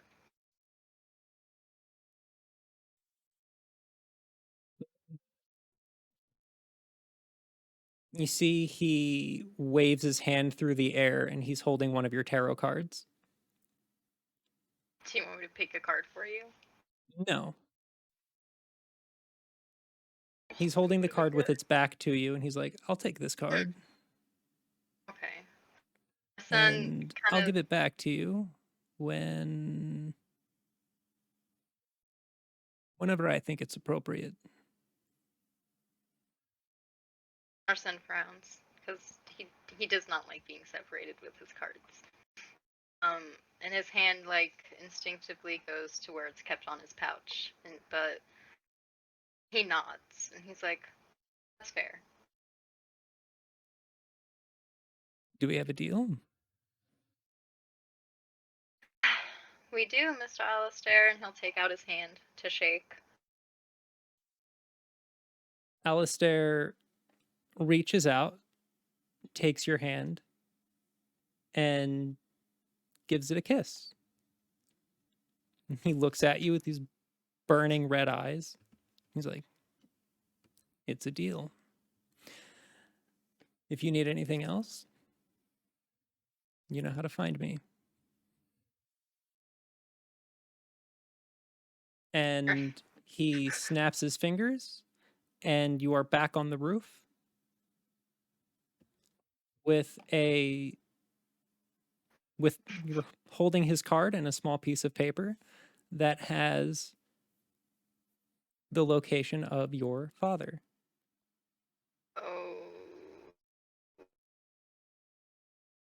Arsen looks at it.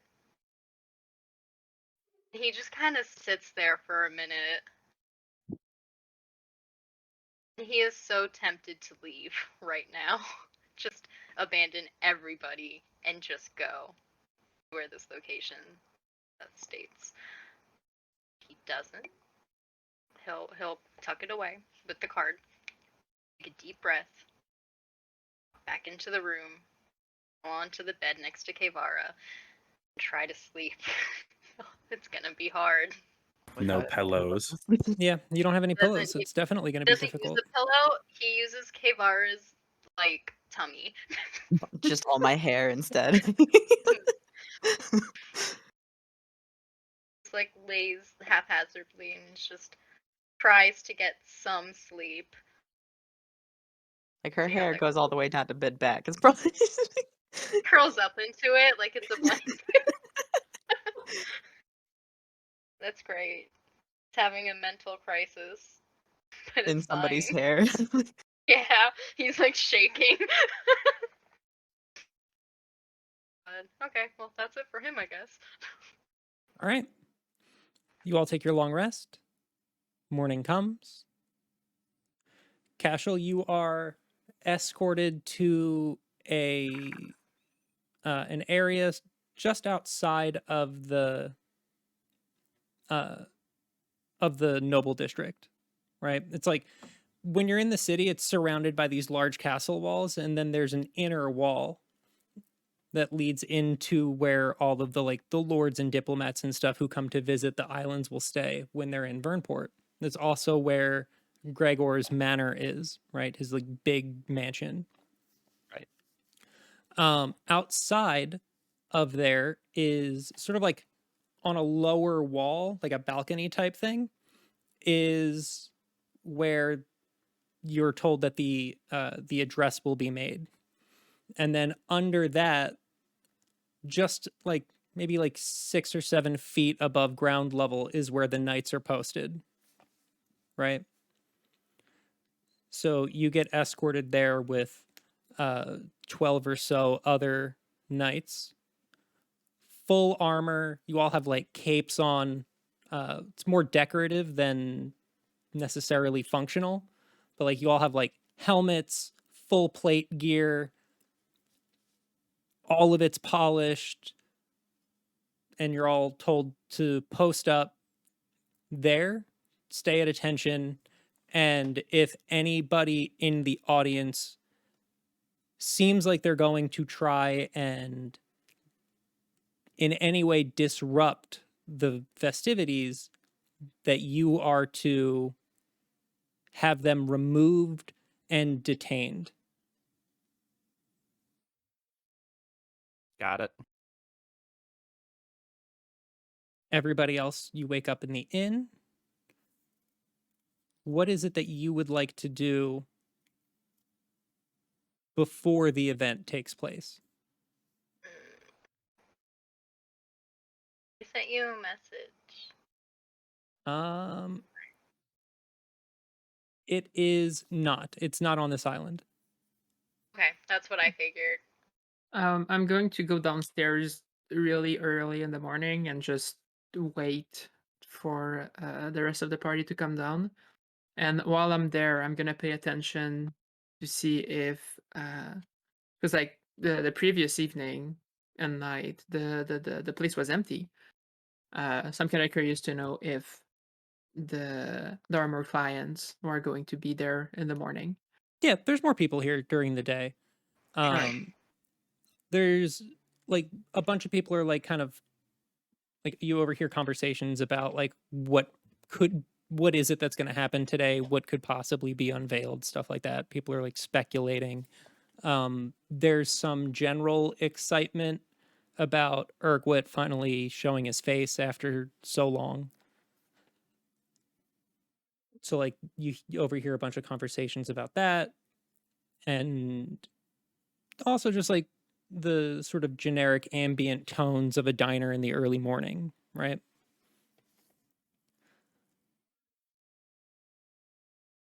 So, yeah, I'm just gonna wait for the rest of the party to get downstairs. Does Arsen have a mirror in his room? I'm assuming probably. Oh, of course. There's a little bathroom.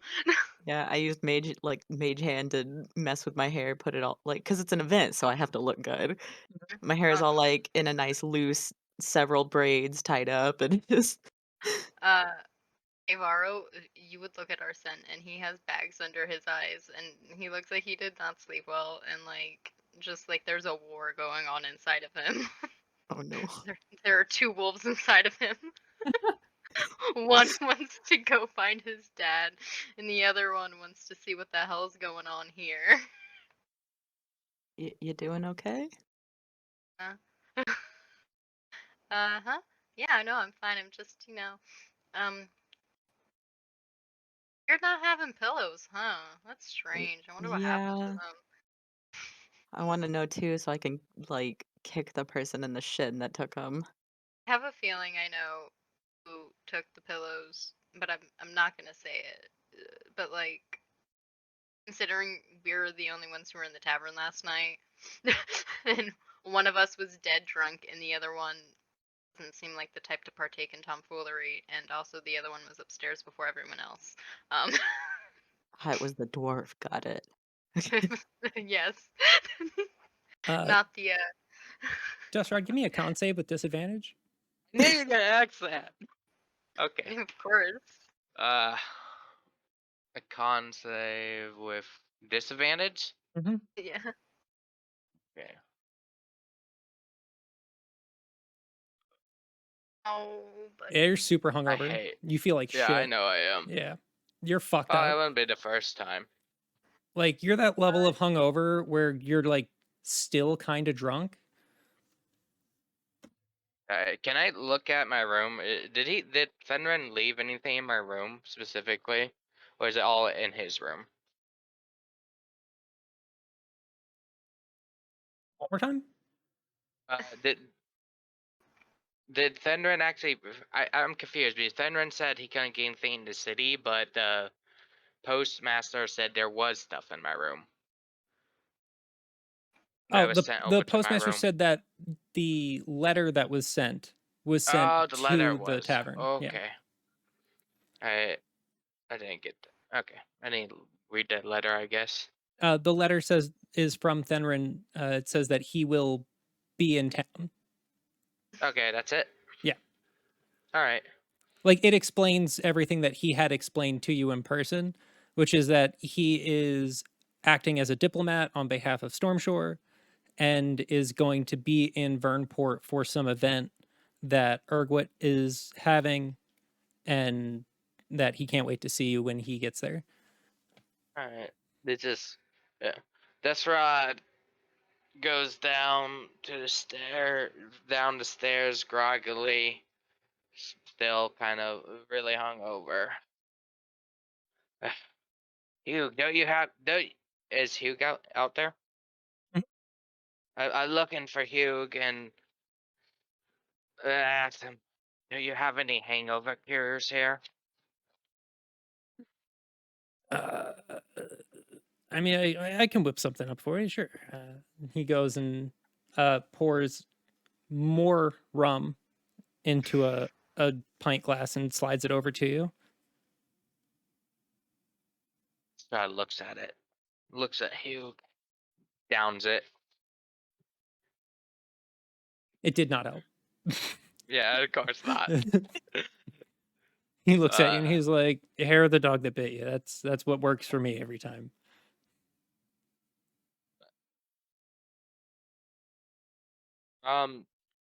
I guess the thread just goes over, sulks in a corner, hungover as fuck. It wakes up in a pile of pillows.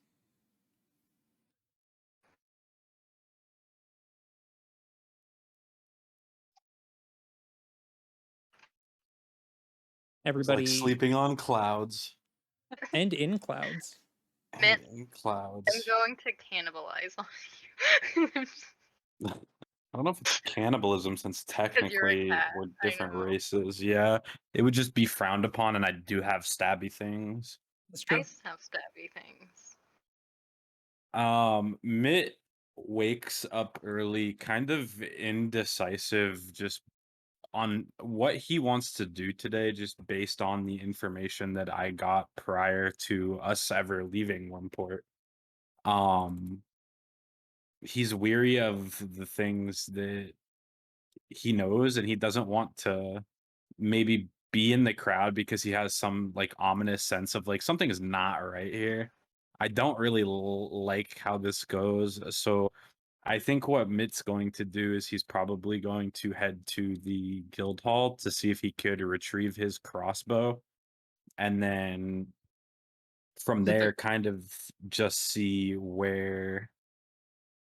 if he could find like a high vantage point, almost like he's like a sniper taking out the president, but he wants to just see if he could get a good vantage point on the whole like ceremony. That's not gonna look suspicious at all. By the way, Mitt, I hope you Just do needs- not get like taken down. And I hope your neck hurts. Anyway.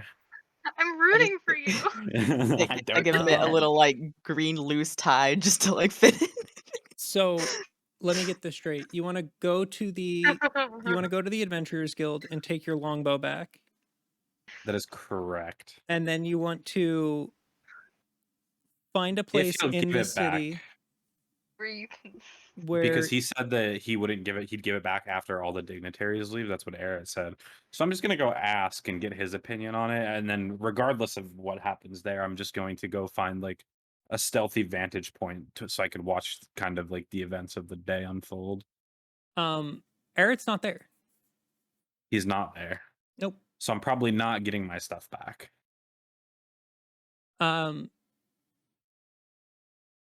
Sounds like a probably not. Go ahead and roll persuasion to see if Sheena will let you into the office to take your weapons. 23. Nat 20.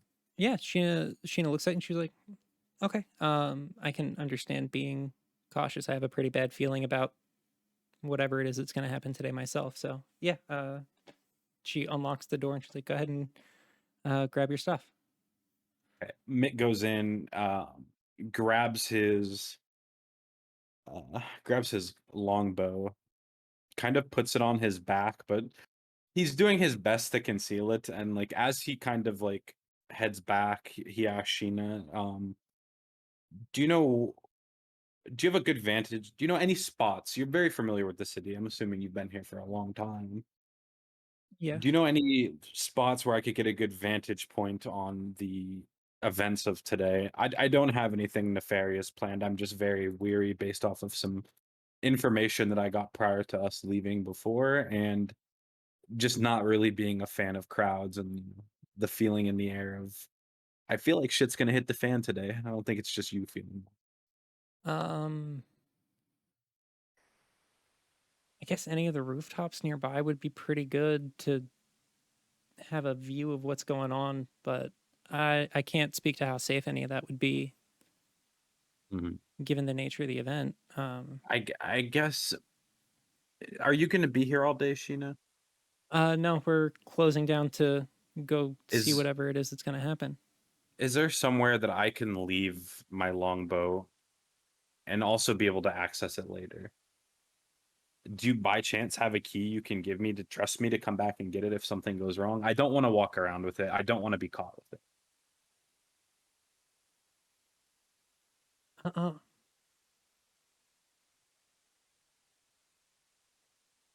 But if shit hits the fan, I want to have it. I'm sure you can understand that. Yeah, hold on one second. She goes into the back and comes out and hands you a bag. She's like, you can you can put your crossbow there or your longbow in that. Okay. Is there room for me to take my party's weapons as well? So in case we need them, we are available later. Yeah, it's a Awesome. you can go ahead and add a handy haversack to your inventory. Well, yeah, Handy brother. haversack. I thank her. I go back in and actually grab the rest of our weapons and put them in my handy haversack. Okay. And Nat then 20 persuasion. I leave and I go. I put everything in the sack.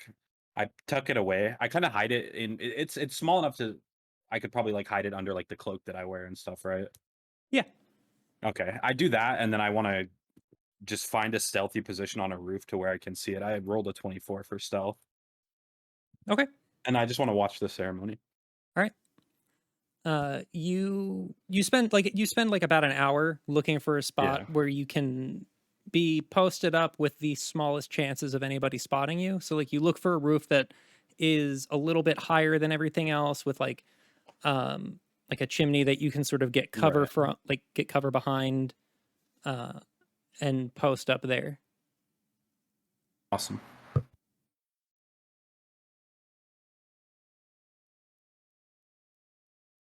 I would like to say that Dvara did Arsen's hair, but the entire time she was doing Arsen's hair, he was just disassociating. Okay. That's fine. Okay.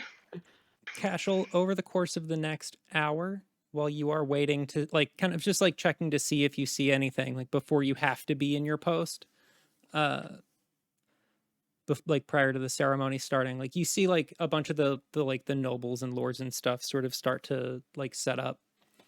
Go ahead and roll perception. 9. That is a 9.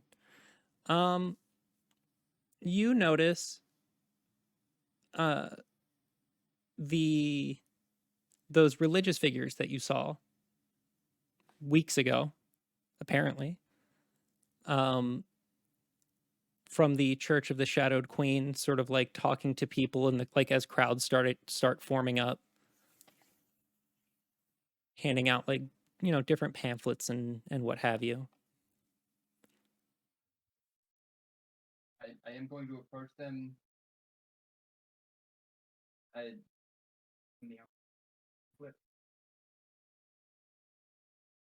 Your mic is muted. Sorry about that. So The dist. I'm gonna approach them, give them the chance to give me a pamphlet, take the pamphlet, and then ask them to clear out. Because that's not something that they should be doing, and they would be detained if they continue to do things as time goes on.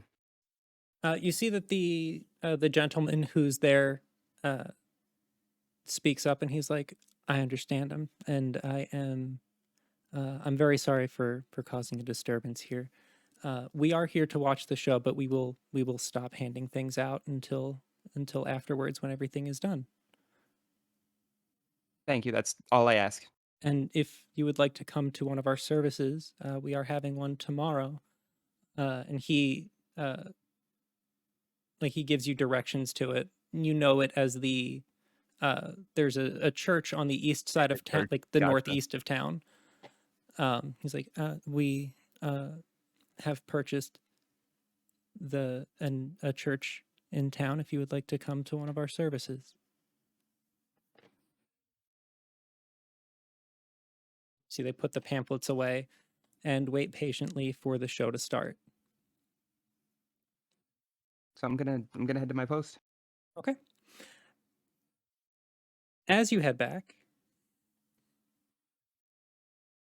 with your 9 perception, you don't notice somebody in the crowd.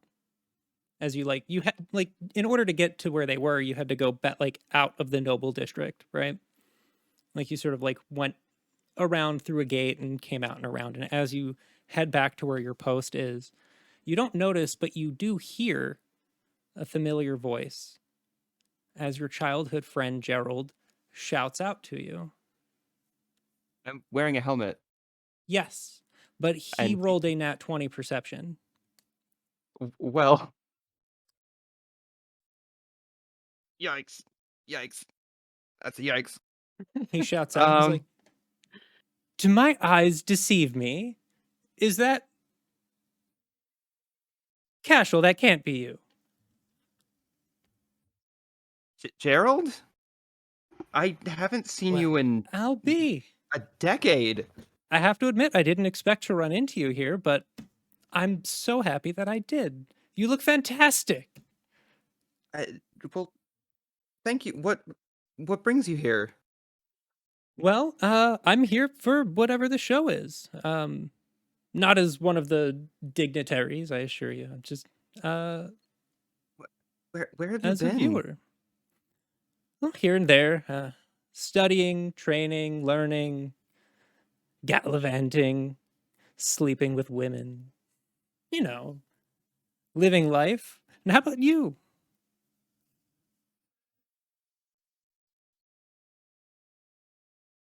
I see that you're a knight. Big I day, I'm am. sure. I am. I am a knight. That's lovely. Where are my manners? I'm sorry. I should introduce my companion. And he motions to a woman that he is with. And he's like, this lovely lady is my date for the evening. Her name is Natasha. Natasha, it's very nice to meet you. I knew Gerald growing up. Growing up, he was my best friend. I'm It's a so pleasure glad to to meet see you you. too. I'm glad that things are going well for you, Gerald. I'm sorry about what happened. Hey, I never got hey, the opportunity to say it. years ago, right? That was years ago. It was a different time. We're new people now. Water under the bridge. Well, I should go find a good spot to watch everything before everybody shows up and it's impossible to move anywhere, right? Right. We'll Uh, catch up another time. Stay safe. Make sure just precautionary. I'm telling anybody I interact with, make sure you're not like making a scene. I don't want to have to perform my duties any further than just standing guard for this. Okay, I appreciate the heads up. All right. Right. You look good, by the way. I like the armor. It's very loud and reflective. Well, thank you. I've been just trying to find something that's slightly less so. I'm an eyesore. Well, I mean, this is supposed to be a show, right? So I'm sure that they wanted you to be noticeable. Right. Right. All right. Well, we'll I catch up another time. I'm sure you have things to absolutely. do. You see him and his date walk off into the crowd and try and find a nice spot to watch from.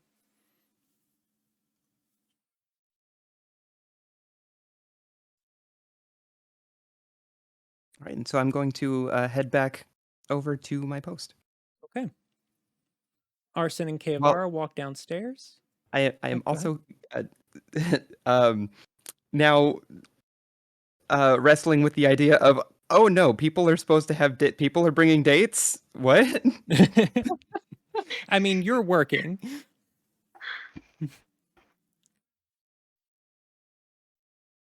Well, yeah, but that's now something that Kashel has to grapple with. It's okay. We'll put Arsen as close to you as possible. It's gonna look like me and like Vera are out because we're next to each other dressed up like similarly. Arsen and Kaevara walk downstairs to join Lena, who's sort of observing the crowd of people in the bar, Just vibing.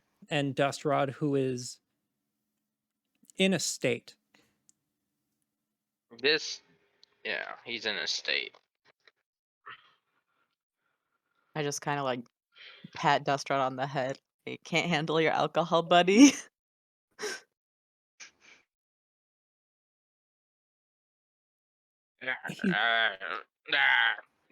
He- He just growls and gets up and walks outside. I need some fresh air. You walk outside and are immediately blinded. as your hangover eyes are destroyed by the ultraviolet rays of the sun. Yeah. Desrod.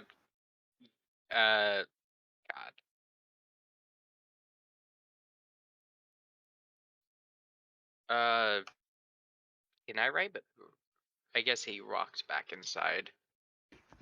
As you step backwards back into the door, Granala, Hugh's wife, is like, "All right, everybody, last call. Show's starting soon. We got to get everybody out of here so we can get down there and go see what's going on."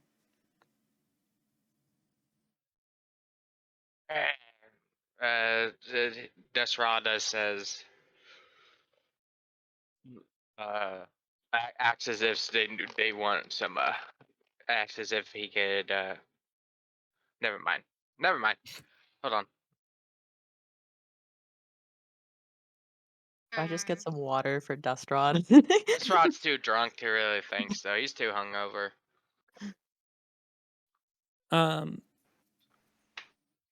You all head out. Begin to make, like, are you gonna go watch the show, or Desrod is, since Fenrin's there. okay?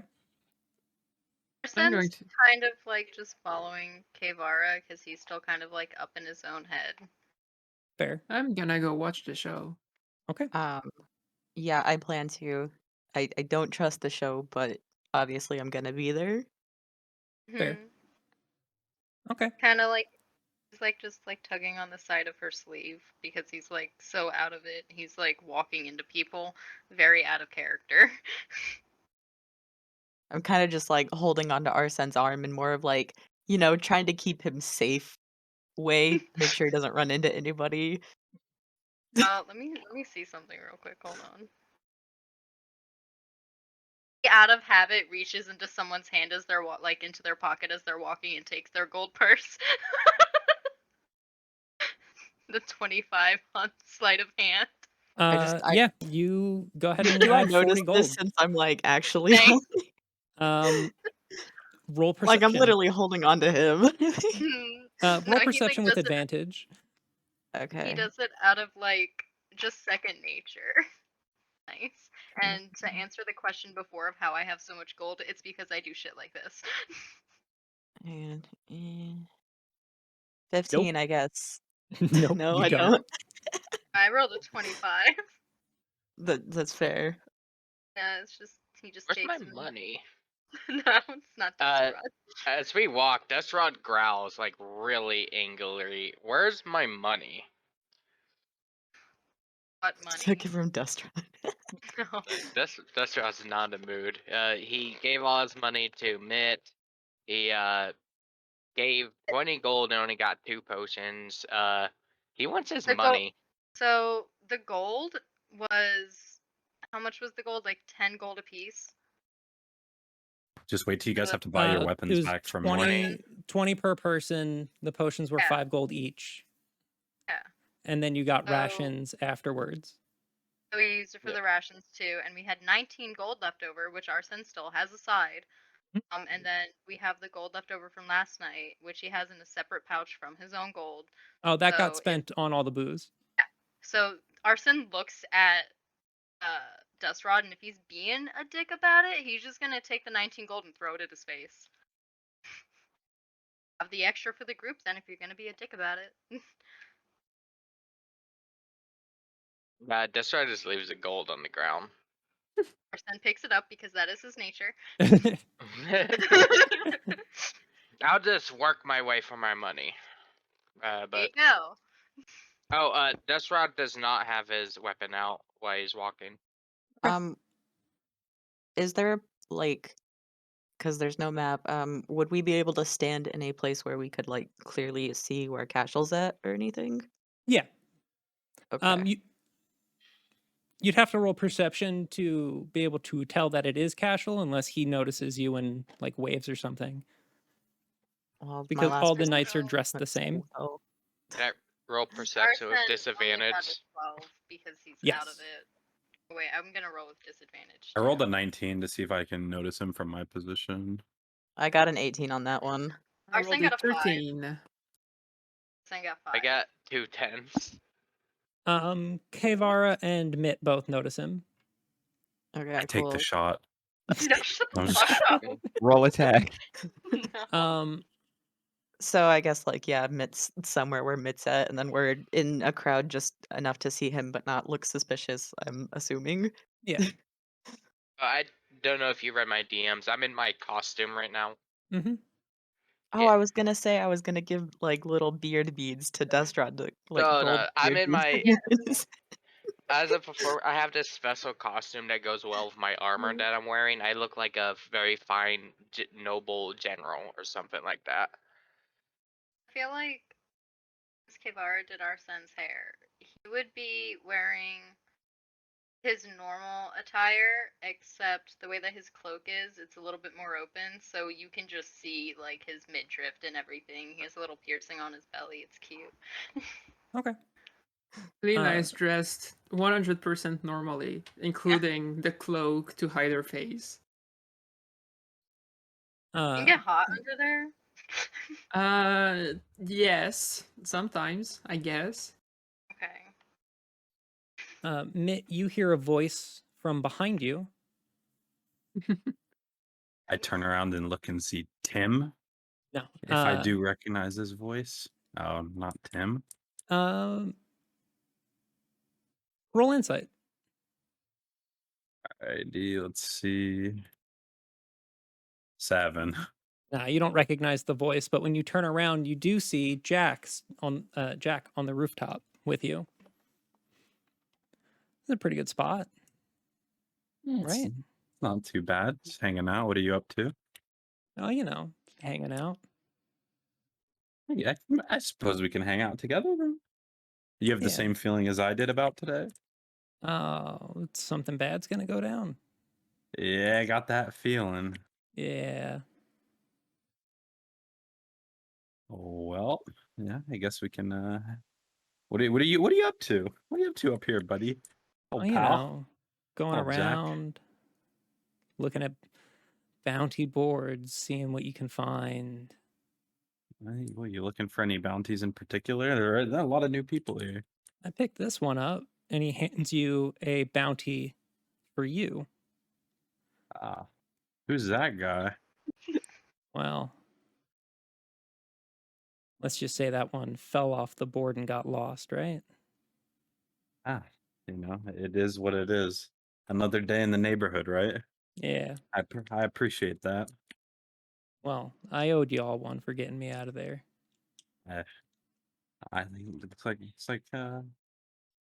like I owe you one, buddy. You could have probably just taken me out right here. Yeah, probably.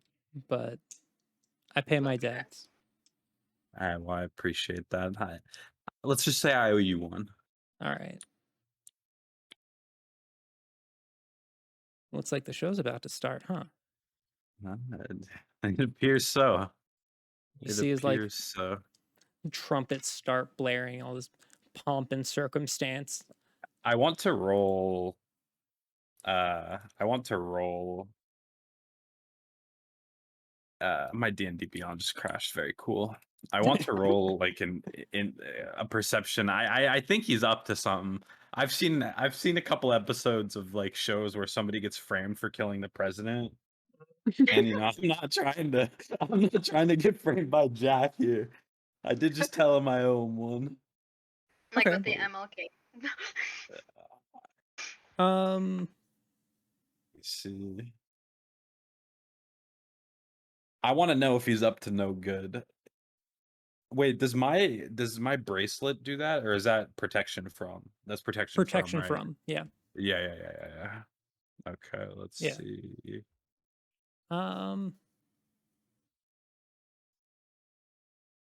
could roll an insight check to see if you can gauge whether or not he's up here to cause trouble. Does he have weapons on him? Do I see those? Roll perception. Or investigation, either one. That was an insight, but I'll roll perception 9. You don't see the big Nope. sword on his belt. You don't Okay. notice any weapons on him. You can't really, like, he's he has this like Would really I- big hood up, and, like Yeah. like big cloak. He's wearing gloves. Like Would I you can't make out any facial features of this guy at all. Like would I he's assume that he probably has weapons if he said he was out looking for bounties? Like, I feel I like that's think it's a a fair safe assumption to make. assertion. Yeah. Yeah. And then, what did you want me to roll on the up to no good? You want Insight. insight? Yeah. Yeah. 15.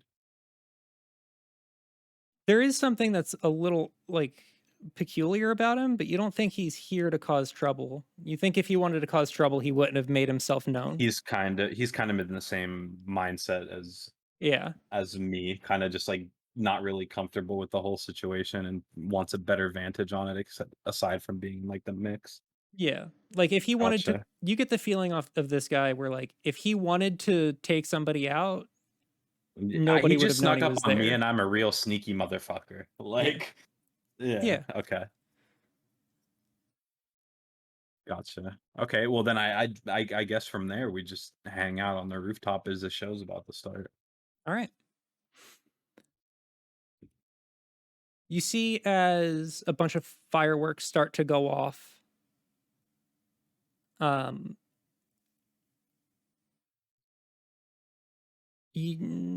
Mitt, Dustrod, actually all of you.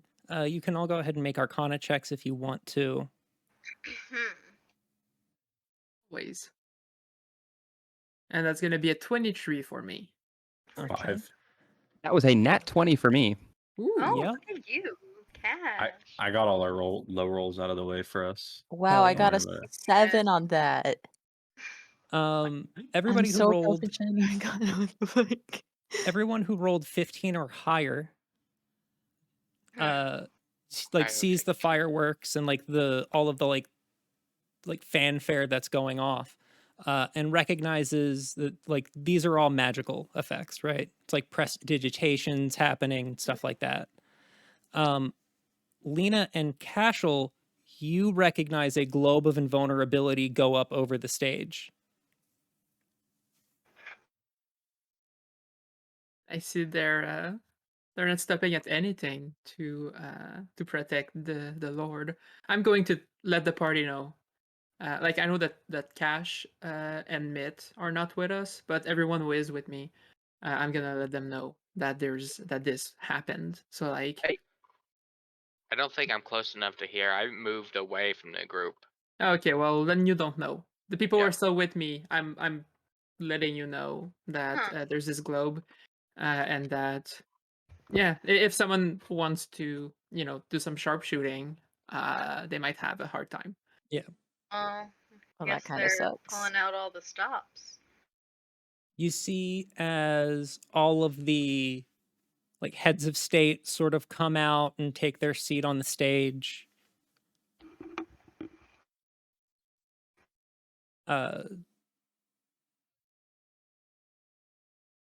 I guess Dustrod, you wouldn't see it, but you would hear as Thenrin shouts out to you as he notices you in the crowd and he waves at you. All right.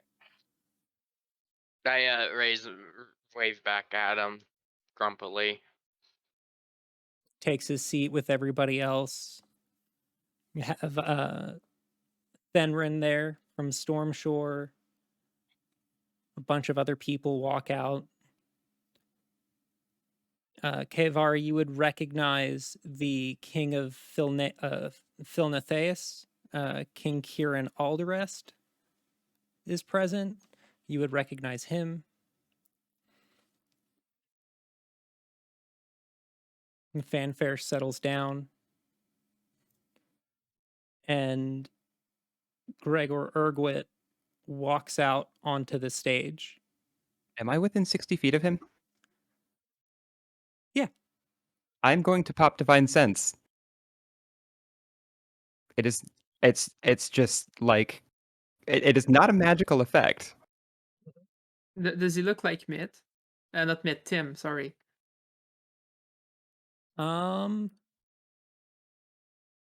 He does. He looks to be around the same height that Tim was. He's dressed differently, and his hair's sort of pulled back into a loose ponytail. Go ahead and give me a perception check to see if you can. Can I roll that as well? Or am I not close enough to discern that? You can roll that as well. Oh, nice.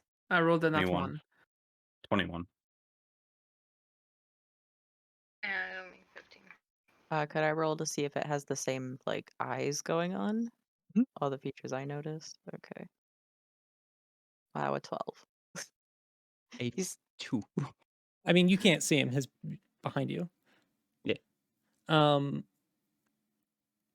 Mitt and Arsen, you both notice the same kind of like glowing blue-green eyes, like the iridescent color that like that Tim has.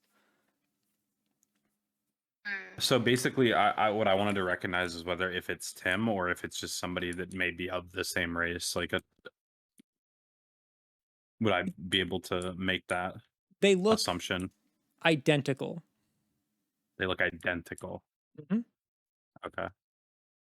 Like And physically, they look the same. Hair's a little bit different. It's pulled back, but like it's same color, same eyes. The facial features look identical. The way that Gregor is carrying himself is definitely different. Right. But like physically, it would be impossible to tell them apart. I see. Do I detect anything with my divine sense? Yes. You detect a lot of Sensory overload different with all like the magic. in here. auras. There is absolutely celestial up there, but there's also like let me pull up divine sense exactly. So that way I give you the correct information. Yeah. 60 feet, celestial, fiend, undead. Yeah, you pick up on celestial and you pick up on fiend. You don't pick up on any undead. Okay, and where are the celestial and fiend things? Up on the stage. Uh, that's it, just up on the stage? Mhm. Not coming from like the same Oh, there's spot or celestial anything? coming off of. Well, you can't see exactly where anybody is standing, but it. Let's see, your passive insight is an 8. I mean, even with an 8, the only sort of signature that's moving on the stage I mean, is celestial. would they know the position relative to center stage, which you could Yeah. reasonably assume that is where It's a reasonable assumption, even with your Yeah. low passive insight, that energy would be coming off of Lord Urguet. Gotcha, and which direction from that would be the fiend? Or fiends? From where you are? Yep. Well, it's on the right side of the stage, Gotcha. if you're So- facing the stage. Yeah, so to my left. Yeah. Okay. He comes out on stage, sort of motions for all of the like the fireworks and the fanfare and everything to kind of die down. He looks out over everybody and he's like, "It has been quite some time since any of you have laid eyes on me. So long, in fact, that my ability to rule has come into question, which is fair. After all, what sort of leader sequesters themselves away for so long? But I can assure you that after today, that will make sense. I will make all of you understand why it was so necessary. I would like to thank everybody for coming out. I do appreciate it. And we do have some spectacle planned. I would like to thank the lords and kings and chiefs from the nations that allow us here to remain autonomous and free for coming out. I'm sure that I speak for everybody here when I say that we appreciate the level of freedom that you have given all of us. Now, it was hundreds of years ago when my ancestor, Wernigald, created the steam engine technology that allowed the world's boats to bring military forces here to defeat a great evil. A technology that has revolutionized trade the world over. And I am here today to show you the next step in that technology. A way to revolutionize war itself so that no longer will any child be sent to their deaths to fight for any king or queen or chief.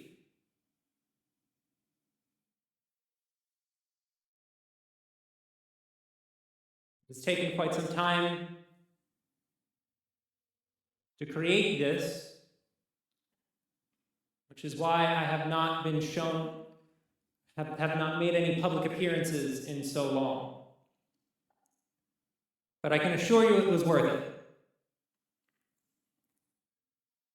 Without further ado, he claps his hands, and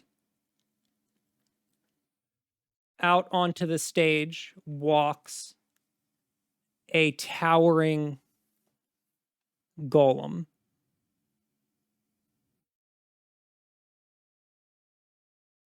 Now, you all recognize this, or the likeness of it, as one of the statues that was outside the gate.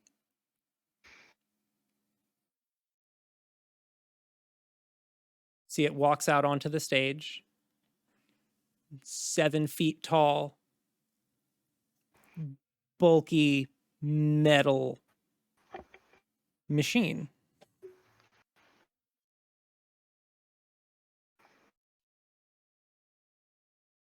I would like to present to all of you my adamantine soldier. Crafted out of the strongest material in the world. Untouchable, unkillable, loyal soldiers.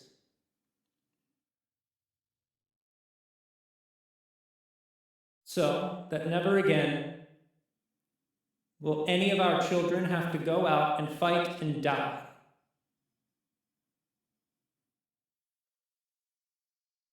But I think you all deserve to see it in action. After all, what is words? I can tell you that it's fantastic and amazing and strong and able to crush your enemies wherever they may be. But those are just words, right? So a demonstration is in order, I believe. And who better to fight my creation than one of the warriors who saved the world in that war? I give to you Eric Longbrow, a hero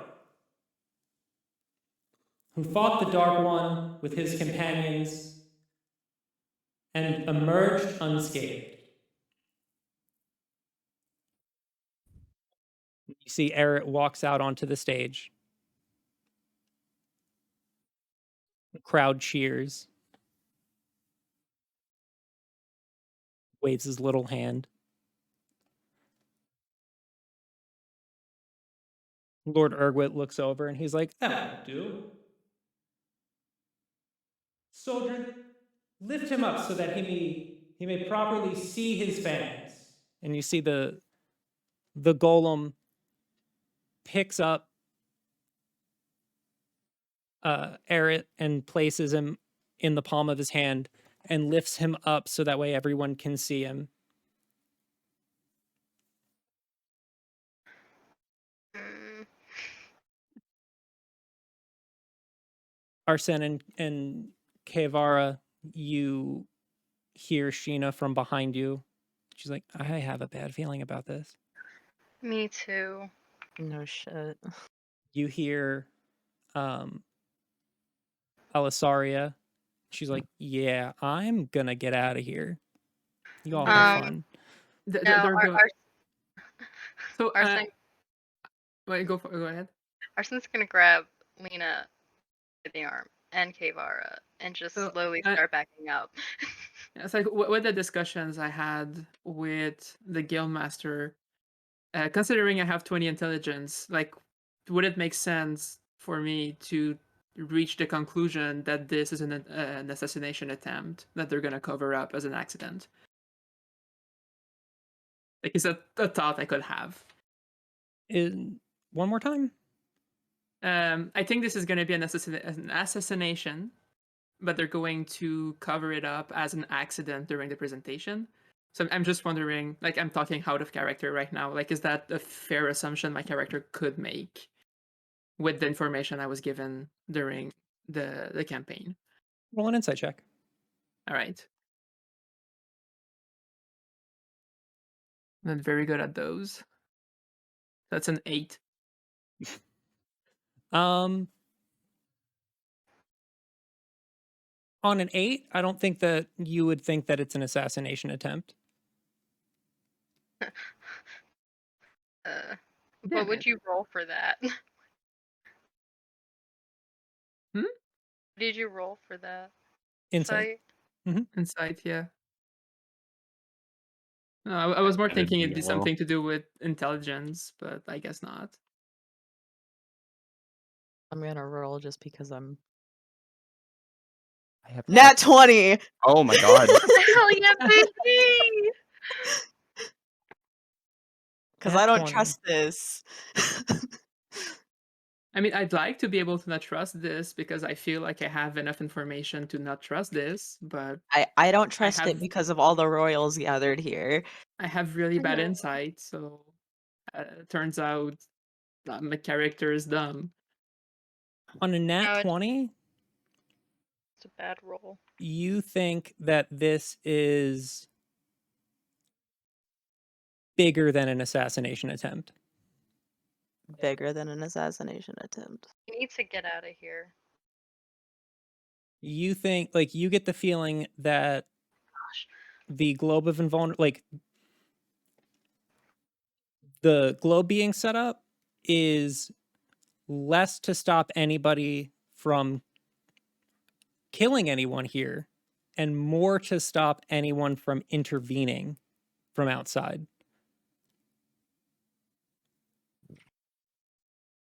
Do I potentially have the feeling that after that he's probably going to use the golem to take out any other threats to him, or is like why he would drag all those important people here rather than just maybe like convoys or something? Having the people here makes sense because Okay. the like Wernport isn't its own nation, it's a trade city, so it's separate from all of the ruling nations to be this sort of intermediary area where anybody can do trade, right? Part of the deal is that the Wernigald Islands can't have any sort of like they don't have any like military force of their own. The knights are largely just a private protectorate force for Gregor, right? And it's incredibly common for diplomats and like inspectors from the other countries to come to the islands to make sure that there isn't any weird shit going on. So them being here does make sense, especially if this is like a big announcement type thing, right? Yeah. But I guess it makes sense that if they don't have a military, then the idea is that those golems would be sold to the surrounding nations who do have militaries. yeah, it also like it's also why there's such a high concentration of mercenaries within the islands, right? Mhm. But like you definitely have a bad feeling. Like it like something bad is going to happen here. How far away is Eret? Me. Far? How far away is Eret from me? Super far? No, I'm just like Less far. like within 120 feet. You could get within 120 feet. Okay. Mike, check Discord. We do have a way to get like information to Kashel, right? Yeah, I do. I have message. I can use it whenever, as long Okay. as they're within 120 feet of me. I can talk to them. You want me to Would talk to them? so I could just like relay information to you Mhm. saying this might not just be a simple show or assassination Yeah. attempt. This could be I've got like a really bad feeling Okay. about this. You say that, and Arsen's gonna duck into the crowd, and like make his way up a little bit further. 12 stealth way through, but it doesn't really matter. He's not trying to be super sneaky, and he's going to send a message to Cash. He's gonna relay the information from Kipara, and then he also wants to send a message to Eret, because he can respond in his head. Ask him to be okay. Cash's response is, "Do we have an out?" Okay, and then what is Eret's response? They go through. No. Because of the cone, right? Yes. The stage is within the globe of invulnerability. Spell effects can't get through. And Arsen just like, God, I really wish I could just like look at him and be like, look at me. um, he'll tell Cash, we can start leaving, and I can lead the others back. Do we have a way off the island? I have a boat. Kinda. Yes. Well, I have a boat. Yep. We're communists now. It's we. Simply yes or no, do we have a way off the island? He said yes, like 3 times Cash. Yes.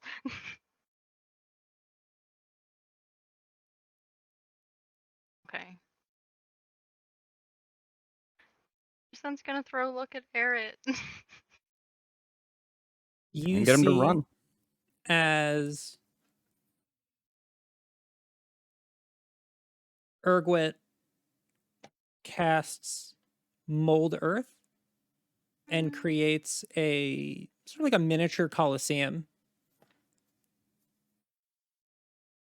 Golem puts Eret down. And they have an exhibition match.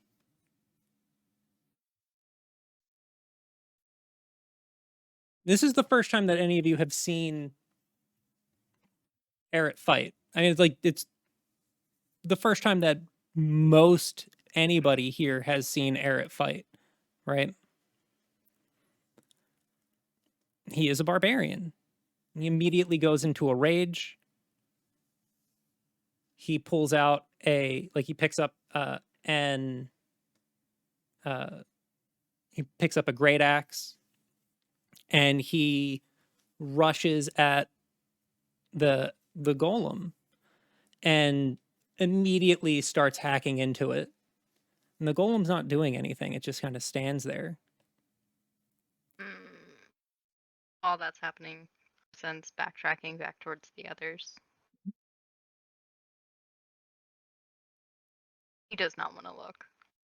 Fight starts. You hear people cheering. All of the royals are like looking at, like watching the fight, impressed at the beating that the machine is able to take, but they're not. You can, like, anybody can tell that they're not really convinced. I mean, it's not doing anything.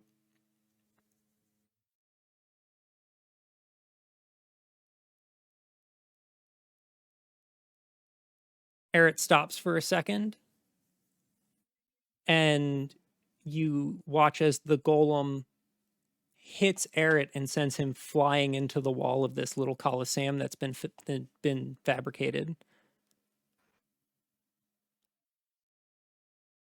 Eret gets up, Yeah, he's fine. For now. shrugs it off. He reaches into his little like coat pocket, or little, like, he has like a little vest on. He reaches into the vest pocket and he pulls out some sort of like potion, cracks the top off and drinks it. And you see as he more than doubles in size.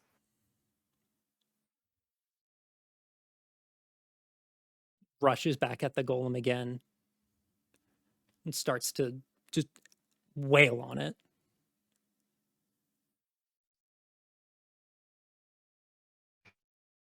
The golem knocks Eret away again. It starts to move towards him. Eret swings at it again with the axe, and the axe blade shatters. The two of them start throwing hands at each other. This giant 7-foot tall metal creation trading blows with now a very large gnome. But you can everybody who's watching gets the feeling that Eret isn't going to win. Wouldn't be much of a show of force for the creation if he was, right? Yep. And you see after about 30 seconds of just trading blows and beating the ever-loving shit out of each other, Eret kind of backs up for a second and takes his vest off,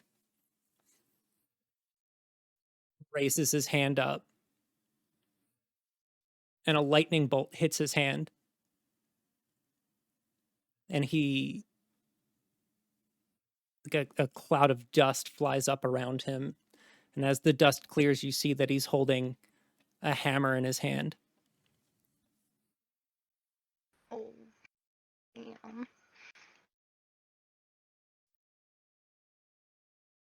Sort of shrugs his shoulders back, cracks his neck, leaps up into the air, and slams down with his hammer of thunderbolts onto this adamantine soldier.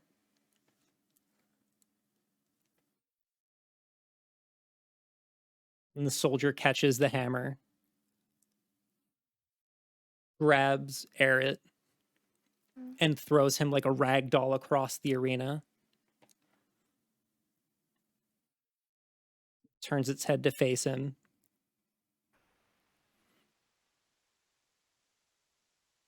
And a prismatic beam of light fires out of the head of the golem and hits Eret, and he falls to the ground.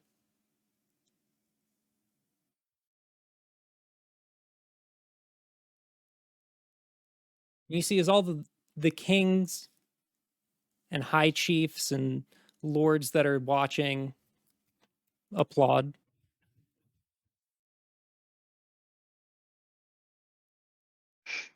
Gregor turns to address everybody. He's like, well, I trust that shows the true might of my creation, doesn't it?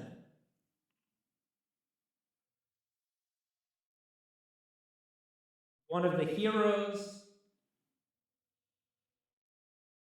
who felled the Dark One, helpless against my creation.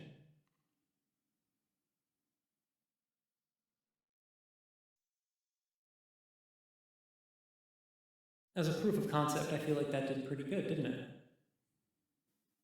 You see the kings kind of chuckle a little bit and nod and talk amongst themselves. Is he okay? No. He's not getting up.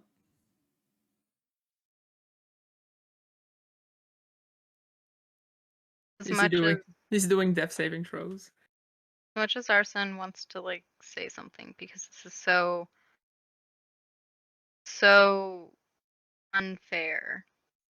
Barrett, he knows that they need to get out of there because there was a reason why Harriet was targeted for this, and it wasn't just because he was a hero. It's because they probably caught on to something.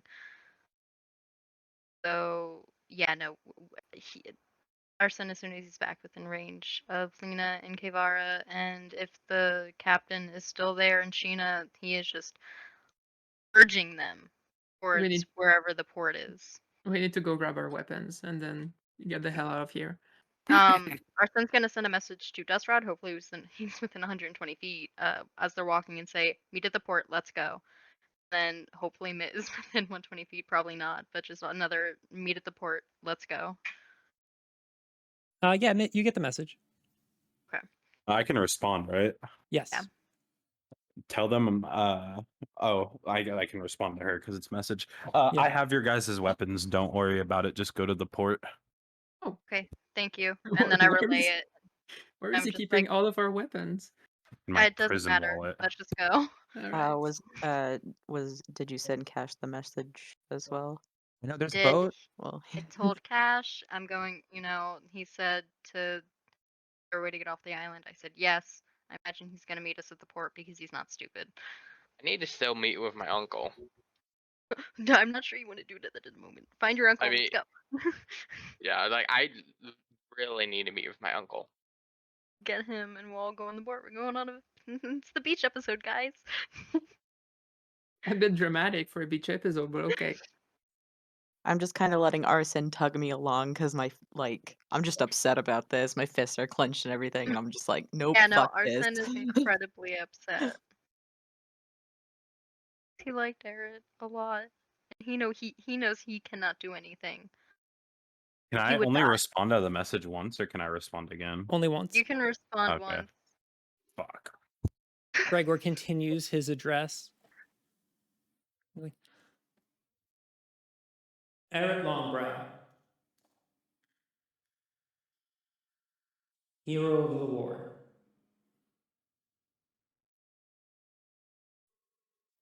And insurrectionist. That's right. Leader of a secret underground organization trying to usurp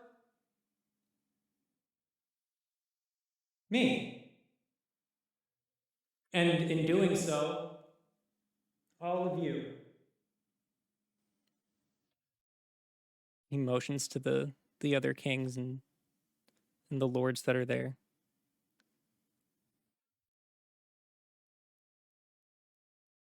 Well, treason can't be tolerated, can it? And he points at Eret and casts Finger of Death.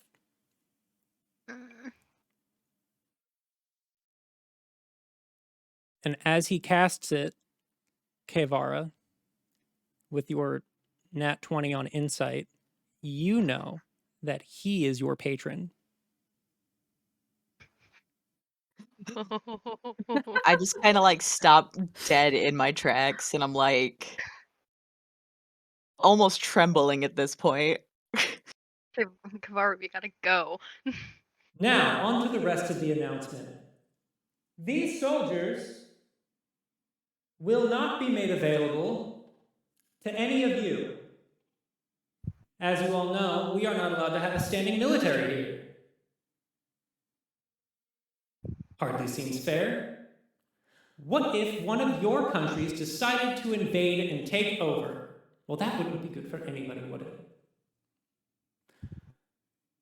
So not only do I have one of these beautiful adamantine creations, I have legions of them. And he raises his arms, and thousands of them begin to march out onto the streets. God. So consider this my declaration of war. And he casts Circle of Death, and all of the kings and lords that are on the stage die.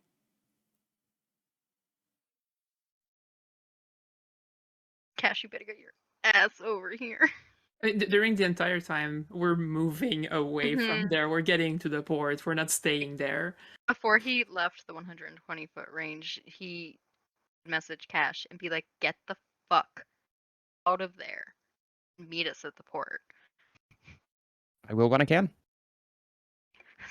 You will now. When I can. You need to can now. I'm not sending that message because I can't, but like that's my Yeah. comment as a player. Just like now.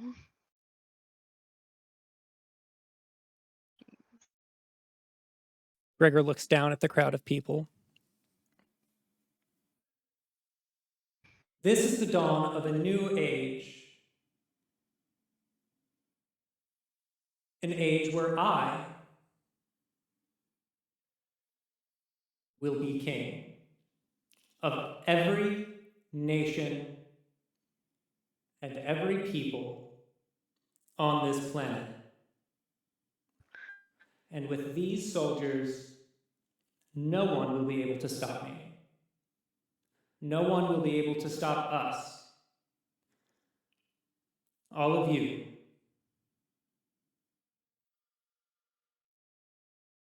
From living your lives without any outside threat.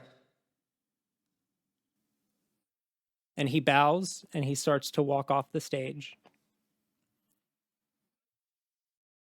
And the adamantine soldiers begin to disperse throughout the city.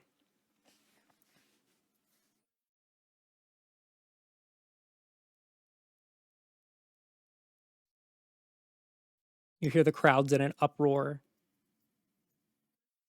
They just watched leaders of every nation die in front of them.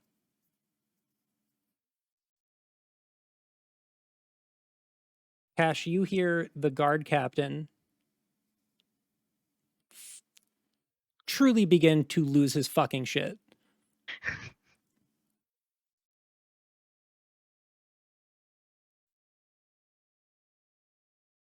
Okay.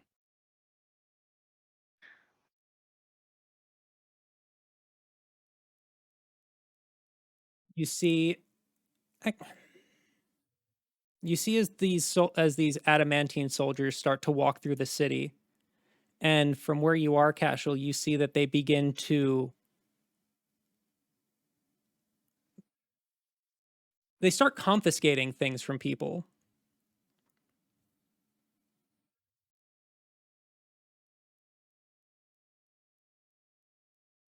Go ahead and give me insight or perception or arcana or whatever check you would like to do to see if you can figure out anything more about what you're seeing, like what events you're seeing unfold in front of you. Well, that'd be a 15 perception. You see that these soldiers, the things that they're taking seem specific. It looks from where you're standing that everything that they're taking is more finely crafted than everyday run-of-the-mill things. You also notice that it's not just civilians that this is happening to, but the knights that are posted up in other locations.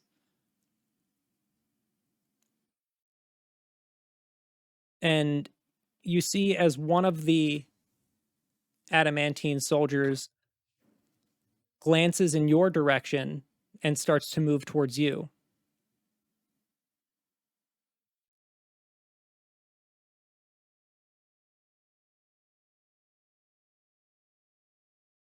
All right. What would you like to do? Over here. I'm gonna give it anything that it's asking for, like anything that it wants to have. Okay. I'm not a fucking idiot. I just saw Eret die.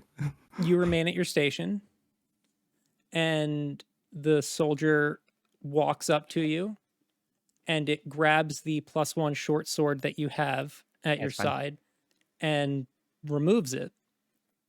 And it sort of like almost like it looks kind of like it eats the whole item. Cool. You see as the knight commander walks out, like sort of runs up to all of you, and he's like, "Look, I don't know what the fuck is going on, but I'm gonna go try and figure out whatever it is. You're all dismissed." I had no idea that this was. What the fuck just happened? Oh no, don't like it? You could come with me. I can tell you about why I was gone for 6 weeks. Are you saying that in front of a golem? It's a golem. They have ears. I'm telling the commander, hey, this is a thing. You could come with me and I can tell you where I've been. That's it. Yeah, I guess. I mean, it's not like Cash is like, "Hey, just came back from Valamir's Manor." Yeah, exactly. He's like, "I can give you some insider info, but you gotta come with me." Roll persuasion on that? You say You that want to him to him, and come? he looks at it and he's like, "Look, I appreciate it, but I'm the one who's in charge of all of you, right? This I have to figure out what the fuck is happening here That's a 7. for No, all we're of good. you. So I Or just wish appreciate it, the man luck. but just get the fuck out. You're all dismissed. Just go. I will contact you when I figure out what the fuck is happening." Understood. And I just start booking it over toward the docks. Grabbing some leaves on the way. A little snack for the ride.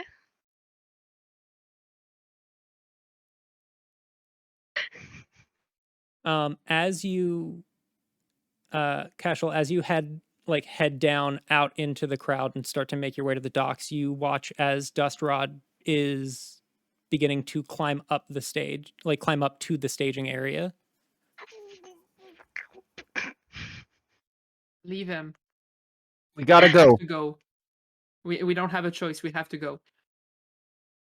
We gotta go, Dustrod. Oh no. In the circle with the other diplomats. Was his uncle in there? No, his uncle was in the crowd and called to him. No, Was he? his Okay. uncle Oh, His was uncle was oh, on the stage. representative for Stormshore. gotcha. So he just got finger blasted, but not in the fun way. He got circle blasted. Cool. I would Is grab is yeah, Dustrod Fenrir- within 60 feet? Within 60 feet? Yes. Going up to the stage, and I'm like, right. Yeah, he's within Then- 60 feet. I'm gonna cast Grab her. command. Good. Follow. What's your save? 15. Oh Wisdom. jeez. Dustrod, make a wisdom save.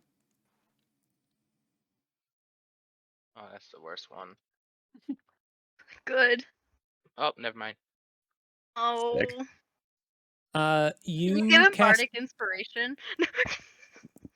you I cast have command, and Dustrod shrugs it off, partially in his not quite sobered state, but also partially because of the intense grief and very much sobering things that have just happened.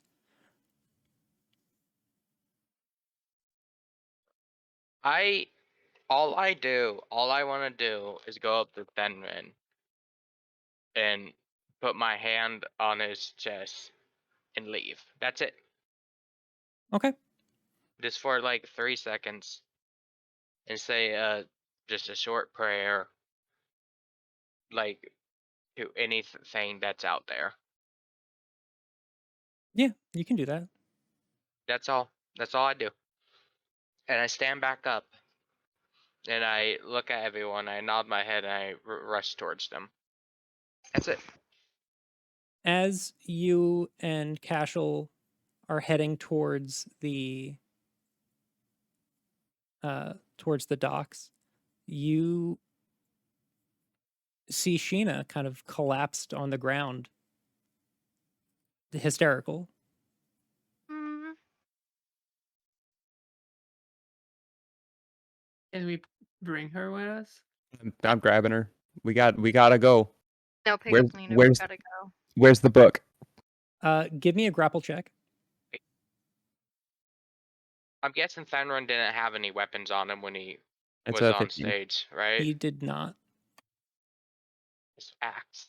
Damn it. You go to grab her, and she, like, as you like go to grab her and pick her up and get her to leave, she grabs your arm, twists it around, slips out from under you, pulls out 2 knives, and she's like, "I'm gonna kill this son of a bitch."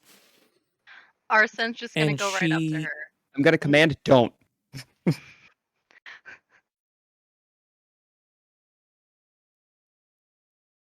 Arsen just She's wants to. like, you catch her in that command like mid dash, and she stops and she looks at you. You'll get your And chance. you know this look.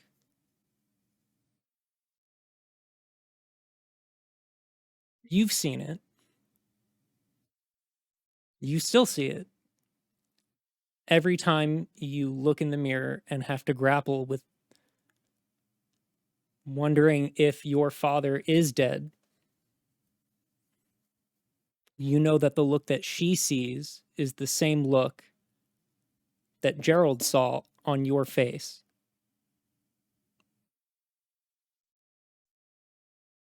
You, better than anybody else here, know exactly what she's feeling.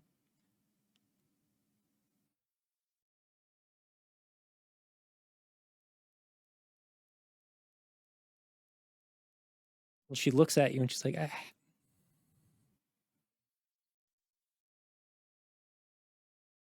Okay.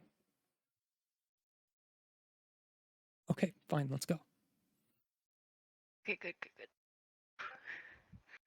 Arsen was about to try and beg.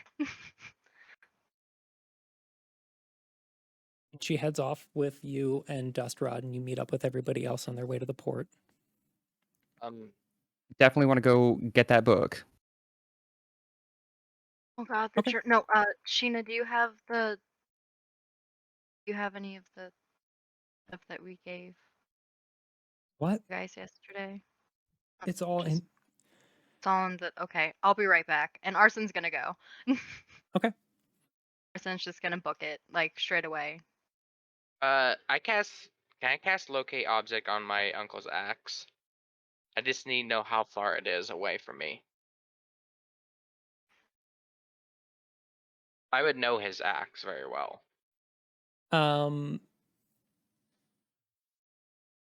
Are you gonna burn No. burn a spell slot for it?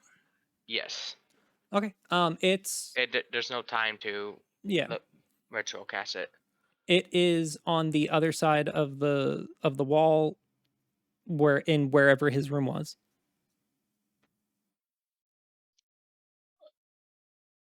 Like how?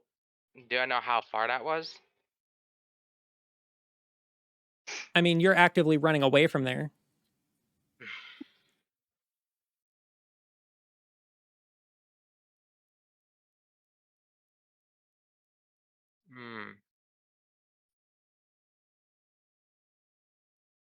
I wouldn't. How long does it take me to get to the guild? You run to the guild hall and kind of split off from everybody else as they run to the docks. As you arrive,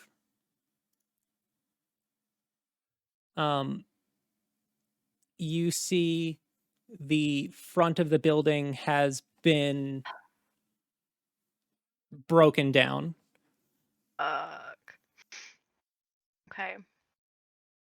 And you see, go ahead and make a stealth roll. Oh shit. Oh Right. shit.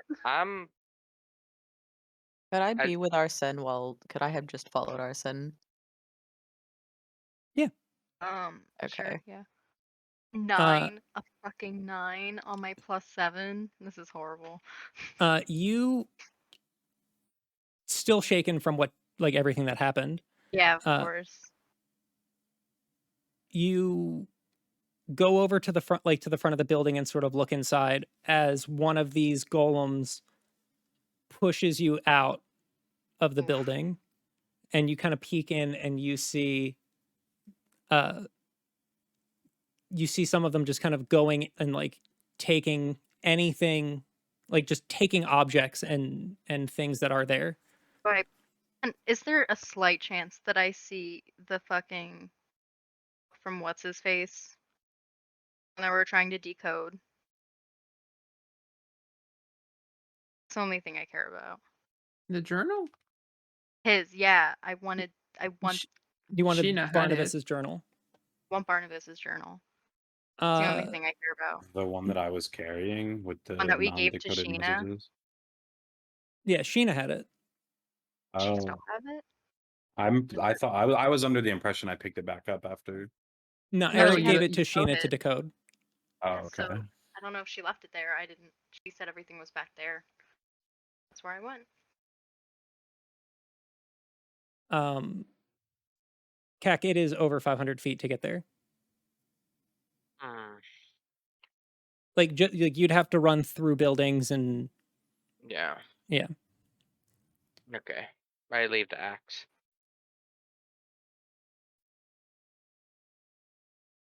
You don't notice the journal in there at all from where you are, but you're also unable to get through the past the golem. Can I try acrobating my way through? It's making a run for it. Misty And step diving you in. passed through. Yeah. Go ahead and make an acrobatics check. Natural 19, baby.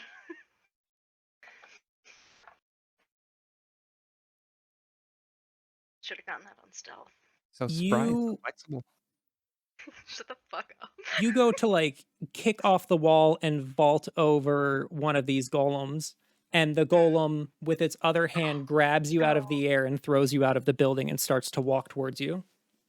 Oh, but that was such a good roll. Yeah, it was. It matters. Oh. All right. You should try to fight it. You're probably stronger than Eric. Where, Yeah, where, No, I'm not gonna try. where and am I fight in it. relation to all of this happening? You're at the port, my dude. It's just me and Kavara. I mean the port's not super far. Go ahead and give me. How much damage do I take from that? I'll let you. fucking Okay, so throw? here's what I'm gonna say. You can either roll perception to see if you can see what is happening, or you can roll insight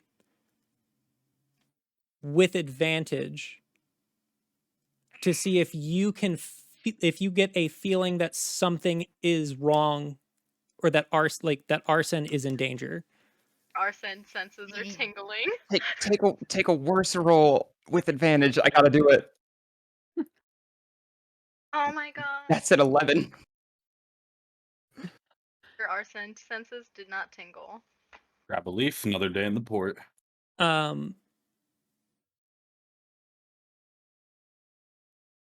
You have a feeling that where you question whether or not Arsen will be okay, and then you remember all of the time, everything that Arsen has done. He's a beast. Yeah, so I'm gone. I'm going after Arsen. And you've seen Arsen be able to handle his shit before, and you know that Kavar is there too. So you are worried, but not this is imminent danger. I have to be there. I have to do something. He needs me to be there. You feel it's absolutely a dangerous situation. It would be insane to think that it's not, but you don't feel like it's so bad that he's going to die if you don't rush there right now. mean, he might. We'll see. That's in your hands. And So- any amount of danger that Kashel would feel Arsen is in, just Shut at up. all, period. Kashel is gone. Okay. Shut the Do- fuck Do you up. even read those journals? Fuck. God. Does the golem look like it's about to smash Arsen? Do I know this? Is this twink about to get obliterated? Yeah. Roll an insight check. Okay. Am I gonna get obliterated? Now I get another natural 19. What the fuck? 16. Am I gonna get obliterated? These golems are hard to read because they don't have faces, Whoa. right? Like they don't like you can read a person's facial expressions and like body language, but these are automatons, right? Mhm. So like it's really hard to gauge whether or not they're pissed off. But it doesn't seem like it is actively trying to harm Arsen. Mhm. It's just doing If its it job. was, Arsen would be in a pretzel, right? Arsen Tasty snack. Arsen wants that book so bad. Wonder if Could I do like an athletic check to see how quickly I actually get there? Yes. Send you a message, Mike. Yeah, that's an 11. Yikes.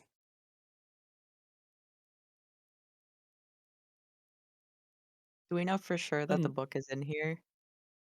No. No, you don't. No, you don't. You don't know for sure that it's in there. All I did was ask Sheena where the stuff was, and she said back at the guild. Yes. You didn't ask about the book. You I did. said about everything. Yes. You did ask a woman who just saw her father get murdered a general question. Fine. You know what? That's fine. Arsen's just gonna take his loss. He has this vague idea for later that might work. He just has to sell his soul, I guess, and he'll just if Sheena doesn't have it, and he'll just like stump. Mitt, How much as damage you're did he take? Mitt, as you're running over the rooftops, you don't notice anybody that you know who looks like they are in any sort of danger, but you do see you see people who look like they are like who could be in danger, as like they try and resist these soldiers from taking their shit. I gotcha. He sees nothing. How much damage did I take from getting thrown against a fucking wall? By a huge I mean, golem. you had a 26 acrobatic check. I'll say that you landed on your feet. Okay, good. Arsen on his feet then is gonna be like, fuck it, let's just go. Am I near the tavern now? Yeah. Does the tavern look unbothered? Yeah. Okay, I want to go in and talk to Hugh if he's in there, because as far as I'm aware, he's probably aware that there's a probably somewhat part of the resistance, considering he's harboring the weaponry and shit. To see if he's got any plans for the upcoming apocalypse. Door's locked. I'd Go like to ahead. climb in a window. All right. Your passive investigation is 11. We'll say that you find a window that, I mean, you break a window and get in. Okay. Right? Like, I feel like given the circumstances, you breaking a window I mean, absolutely would make sense. I keep my upper window unlocked, and I could just climb. So I don't know. Oh, yeah, if, sure. yeah, You I slip can just in. do that. You run into the building. You don't see Hugh there. You do you like run down into the bar section to find him, or do you? I scout it out first. I'm not one to make a grand entrance. As you go to run to the stairs, you catch Granola. That's Hugh's running wife. up the stairs. Yeah.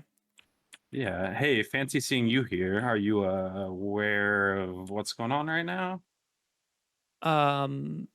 That's a really good fucking question. I wish I had an answer for. but I'm gonna go clear out the. Do you need some help? I've got a little bit of time before I got to go to the port. You guys are more than welcome to come with us. We're getting the fuck off of this island until we figure out a plan. I do have this big handy pocket bag giant hold thing. Yeah, you just there's an armory in that room over there, hidden behind a bookcase, Go in, take whatever the fuck you can, and get out of here. Okay. Meet us at the port, okay? Bring Hugh.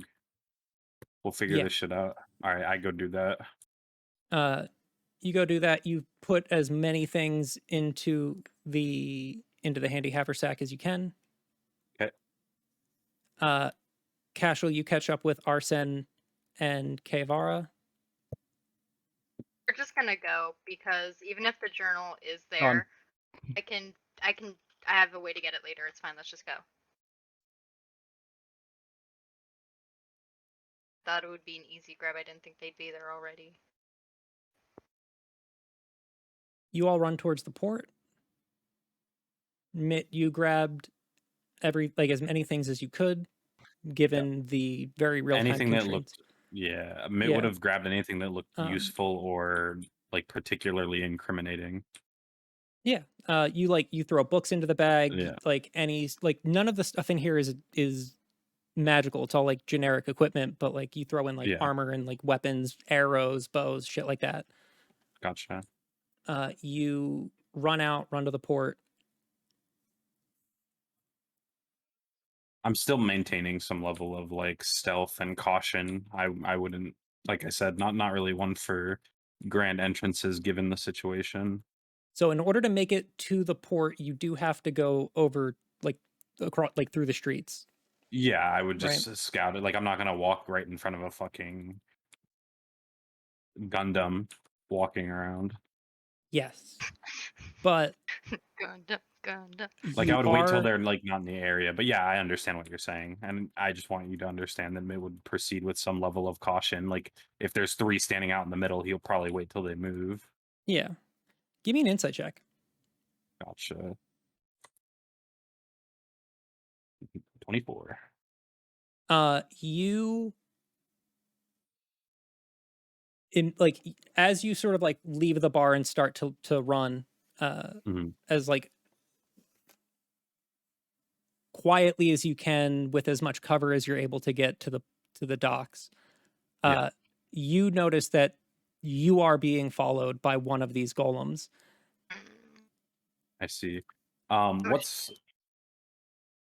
assuming that I tucked the sack pretty deeply into my clothes like I did earlier. I want to, like, as it's following me, like looking over my shoulder, I want to put the arrow of celestial slang in the sack, and I just kind of like undrape my bow, so like my bow is very blatantly obvious in front of the golem, like just so they can see it. Maybe like it baits him into like taking it, but I keep walking, but I will pass my destination if I get to it. Okay.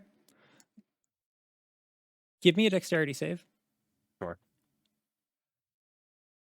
Dexterity. 17.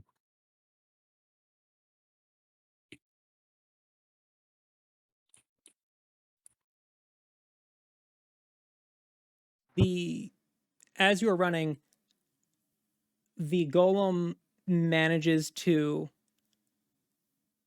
catch up with you, and almost like a grappling hook almost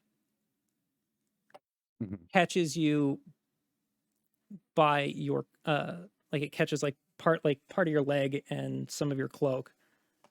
Okay. And it starts to pull you back towards it. Can I unhook it? Give me an athletics check. I do be having a dagger that I could cut it away, maybe. It's not made of rope. 7. Okay. Give me a luck check. Strip kitty. Come on, Luck man. check. Look. Is that in D&D It's just a Beyond? D20. Okay. Come on, kitty. 6. Oh no. Okay. Consequences Can for I your cast actions? Can I cast disguise self into a little old lady? Maybe these things are Oh no, not we're having smart. fun. Can I do? Am I seeing this happening? We're like not with Mitt right now. Give me a perception He's check. outside the tavern, right? Okay. Yeah, give me a perception check.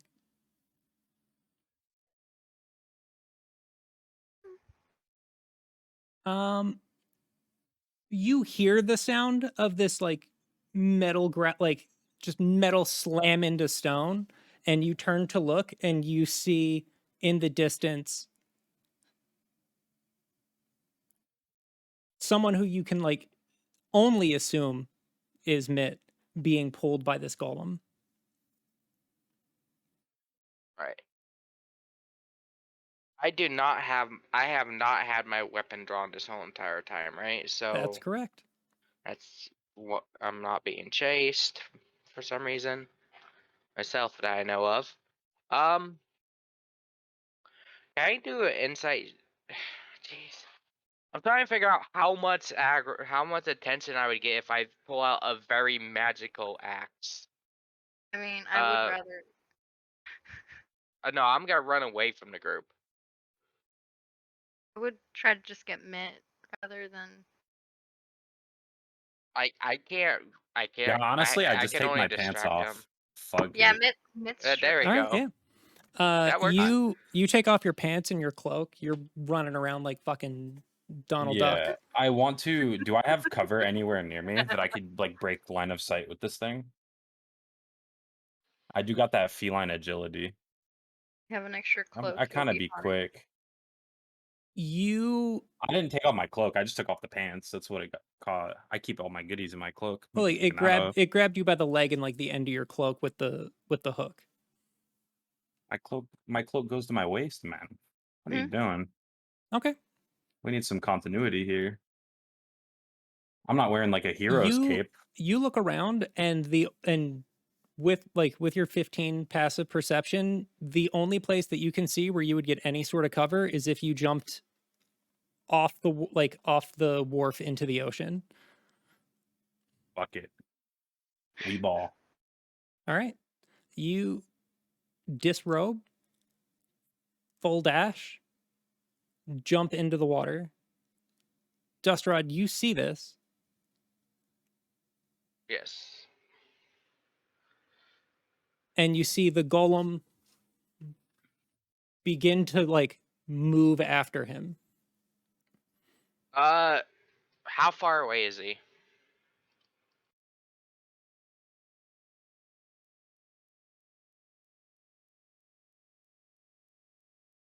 Is he? I mean, he's not close, but like he's in the water. You're all running, like going down the docks at this point.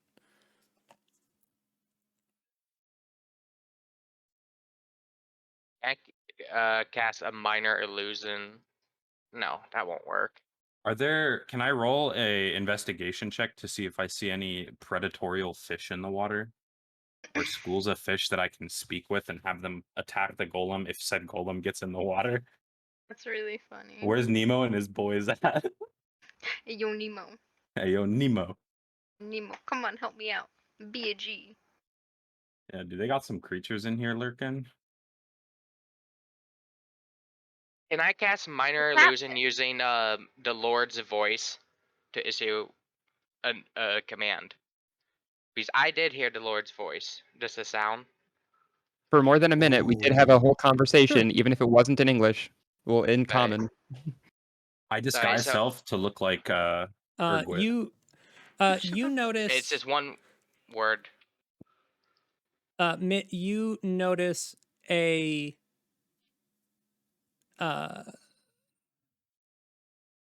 yeah, you see some, like, they're not sea monsters or anything, but like you see some like cephalopods down and like hanging out. Like you see some octopuses. How many octopuses do I see and how big? A few. They're not super close to each Okay. other, but they're just kind of like going around, camouflaging on stuff, Hey, going in hey, bottles. my brethren, can you guys hear me? Hey, hey, my octopi, my octobros.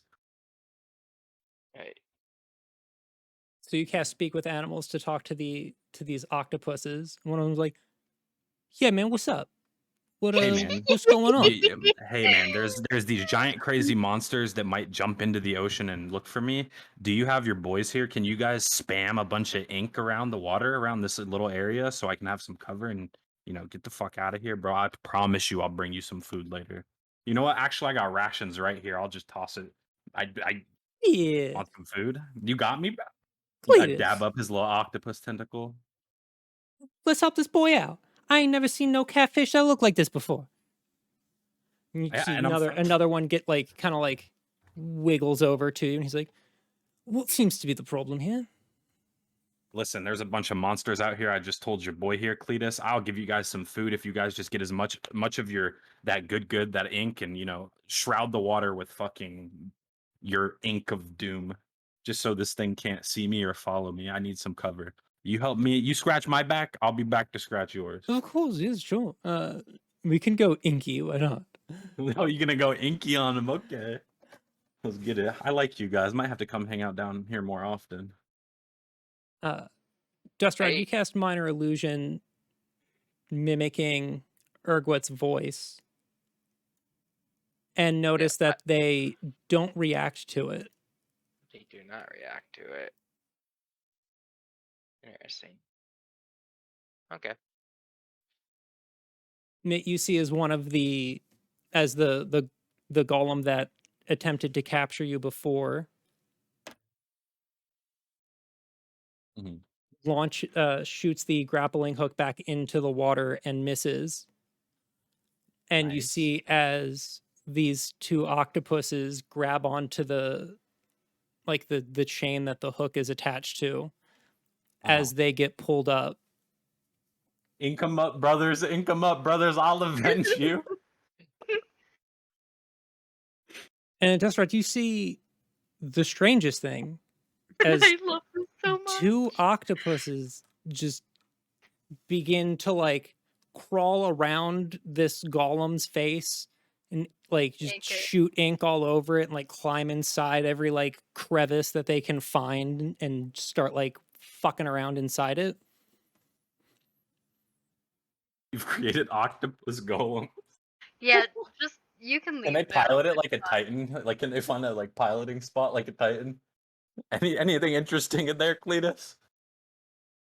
You are far enough away to where you can't talk to Cletus. Okay, yeah, I get the fuck out of there, but I throw my some of my rations that I have into the water so they have food if they make it out. Okay. With my boys. And then I use this guy's self to look like a little old lady as I meander back to the pool. Okay. Just a poor old lady, not nothing fancy, just like nothing interesting about me. With a mustache. All right. And I kind of just hide out until everybody else gets there. Everybody else got there before you. Okay, well then I just meet up with them and I'll be Yeah. like, I bet you guys thought I was a little old lady, huh? It was me, and I take the mustache off in undisguised self. Wear your pants. That's a long story. There was a golem, and there were these octopus that attacked the golem for me. I'm pretty much an aqua cat at this point. I command the seas. Maybe we Great. should We should leave. probably start sailing. Yeah, Maybe we're we gonna should start leave. going. I feel We're like gonna we get talked together. about leaving a while ago now. yeah, we should like a probably long just time get ago. the fuck out of here. Such a long By the time way, ago. by It's the been way, years. as the boat, I assume pushes off the dock. Oh, I you did haven't bring gotten us. onto a boat yet. You still have Oh. to get permission to Oh board. shit! Yeah, Hello, we have to Captain. talk to Aqua the Cat beautiful- Knit. No, we have to talk to the beautiful captain, aka have Kavara do it because they already promised that Kavara could hop on board. And we are now all a communist unit, so we are one. I thought we were an adventuring party. Is that not the case? It's a joke. It's a joke. I'm sorry. I made a joke.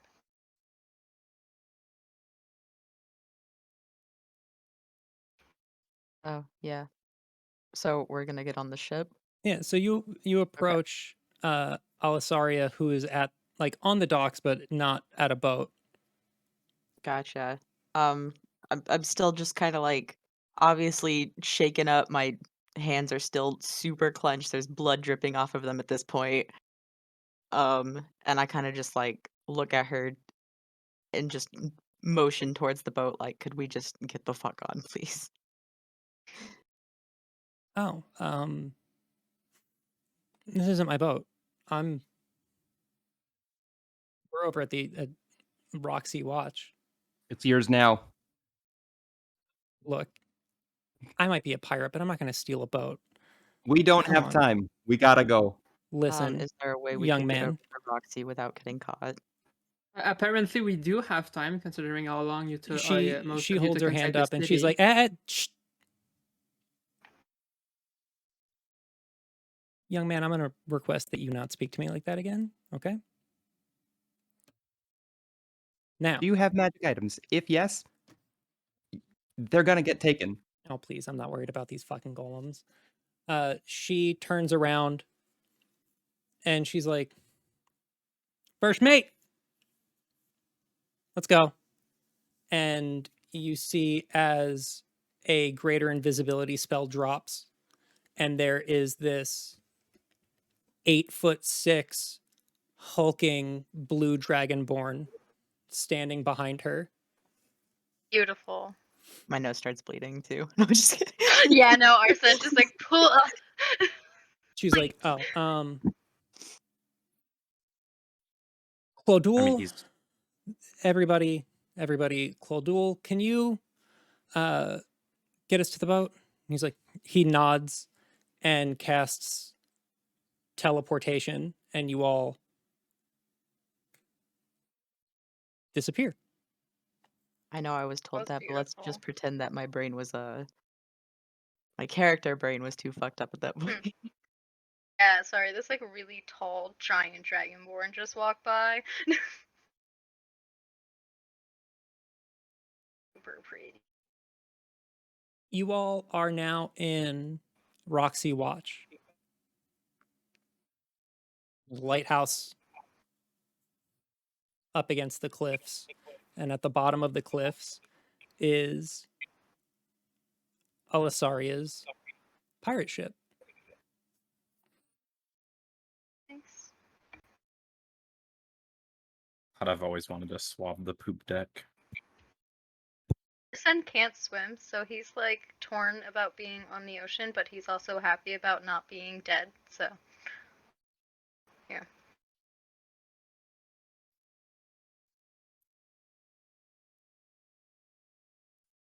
Moments after arriving,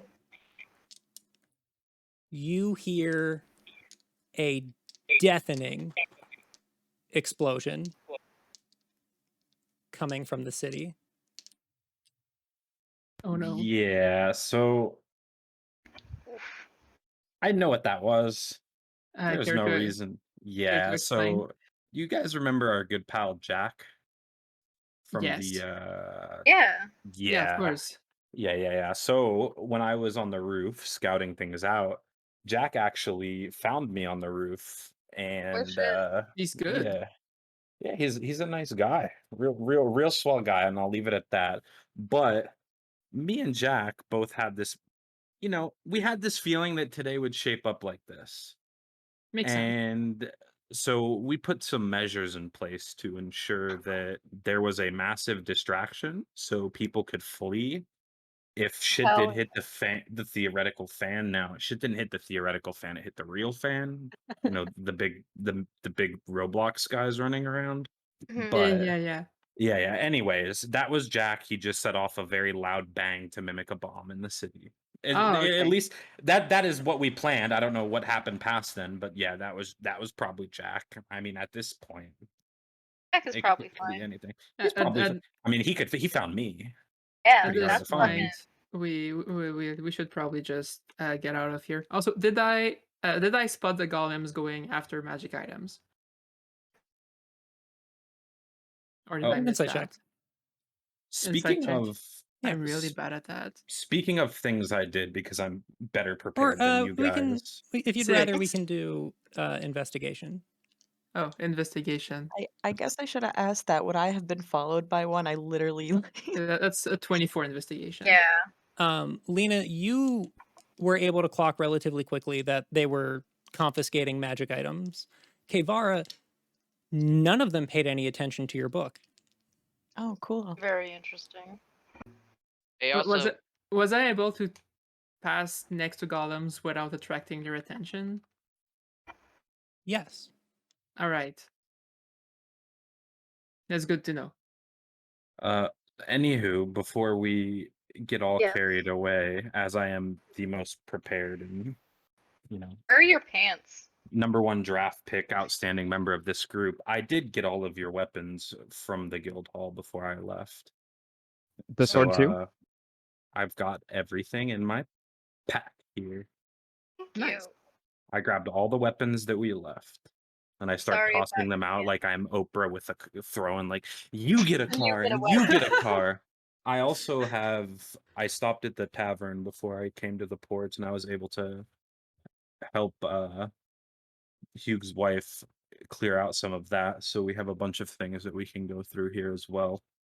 Nice. Good job. Yeah, I give Mitt a big pat on the back. I give Mitt 10 gold.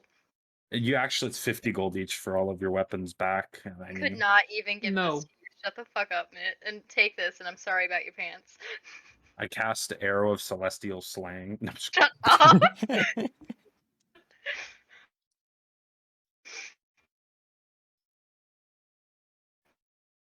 God. You can keep And it. my It's fine. my pants. You Huh. see what had happened was we Huh. were in the port You and an exhibitionist? Are we getting on the boat? We're on the We're boat on the boat. already. We were teleported. Oh, you were That's what- teleported not to the boat. Yeah, that's what I yeah, thought. Like the boat's there, but you're not on it. Okay. I'm assuming we're waiting for the captain of the boat to tell us to get the heck on and leave. So I thought we were Uh, on the boat. No. I don't really feel like we're in charge here. She's got Yeah. like a 9-foot tall dragon man, and Very. Alisari is big like ball. talking with Toby and Toby. Clothul, like Okay. getting everything prepared to leave. All right.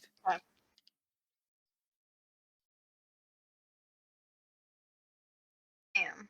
I just want to talk to the. I hope Cletus is Well, okay. I'm Uh, gonna keep, Arsen- I'm gonna keep an eye in the direction of the city, to keep watch in case some golems start moving out, so I can see them. where's Cash at? Desrod looking for Cash. Cash is Literally Arsen- standing right there. Arsen walk over to Sheena and just kind of like, what's Sheena doing? Sheena is sitting on the ground with her head in her hands, sobbing. Okay. Put her Just inside gonna- my haversack. No, Arsen's just gonna kind of sit, not like right next to her, but like enough that if he like reaches into his pocket and hands her like a smoke, she can just take it if she wants. Roll a persuasion check. That is a 22. She takes it.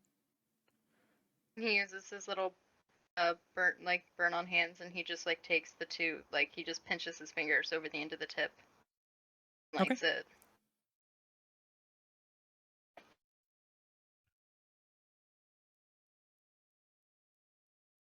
Sheena, when things calm down, we need to talk.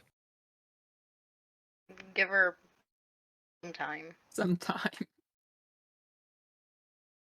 Just watched her fucking dad die. Toby walks over to the group.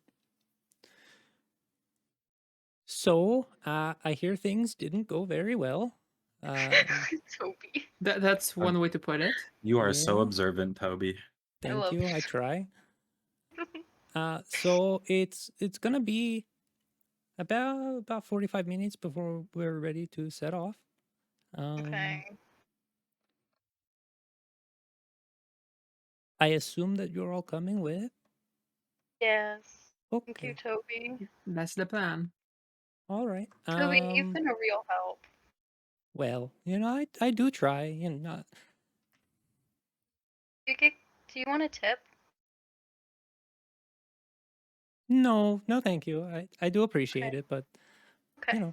Anyway, I have preparations to make, so I'm gonna go make sure that everything's ship shape.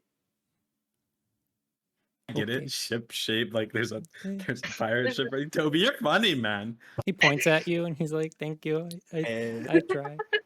Thank you. Guys, he tries. You could have laughed. Arsen definitely giggled a little bit. Dusrod just stares, dead-eyed. Yeah, everyone's kind of having a time. Everyone's fucked up for many reasons, except, I guess, there's a lot going down.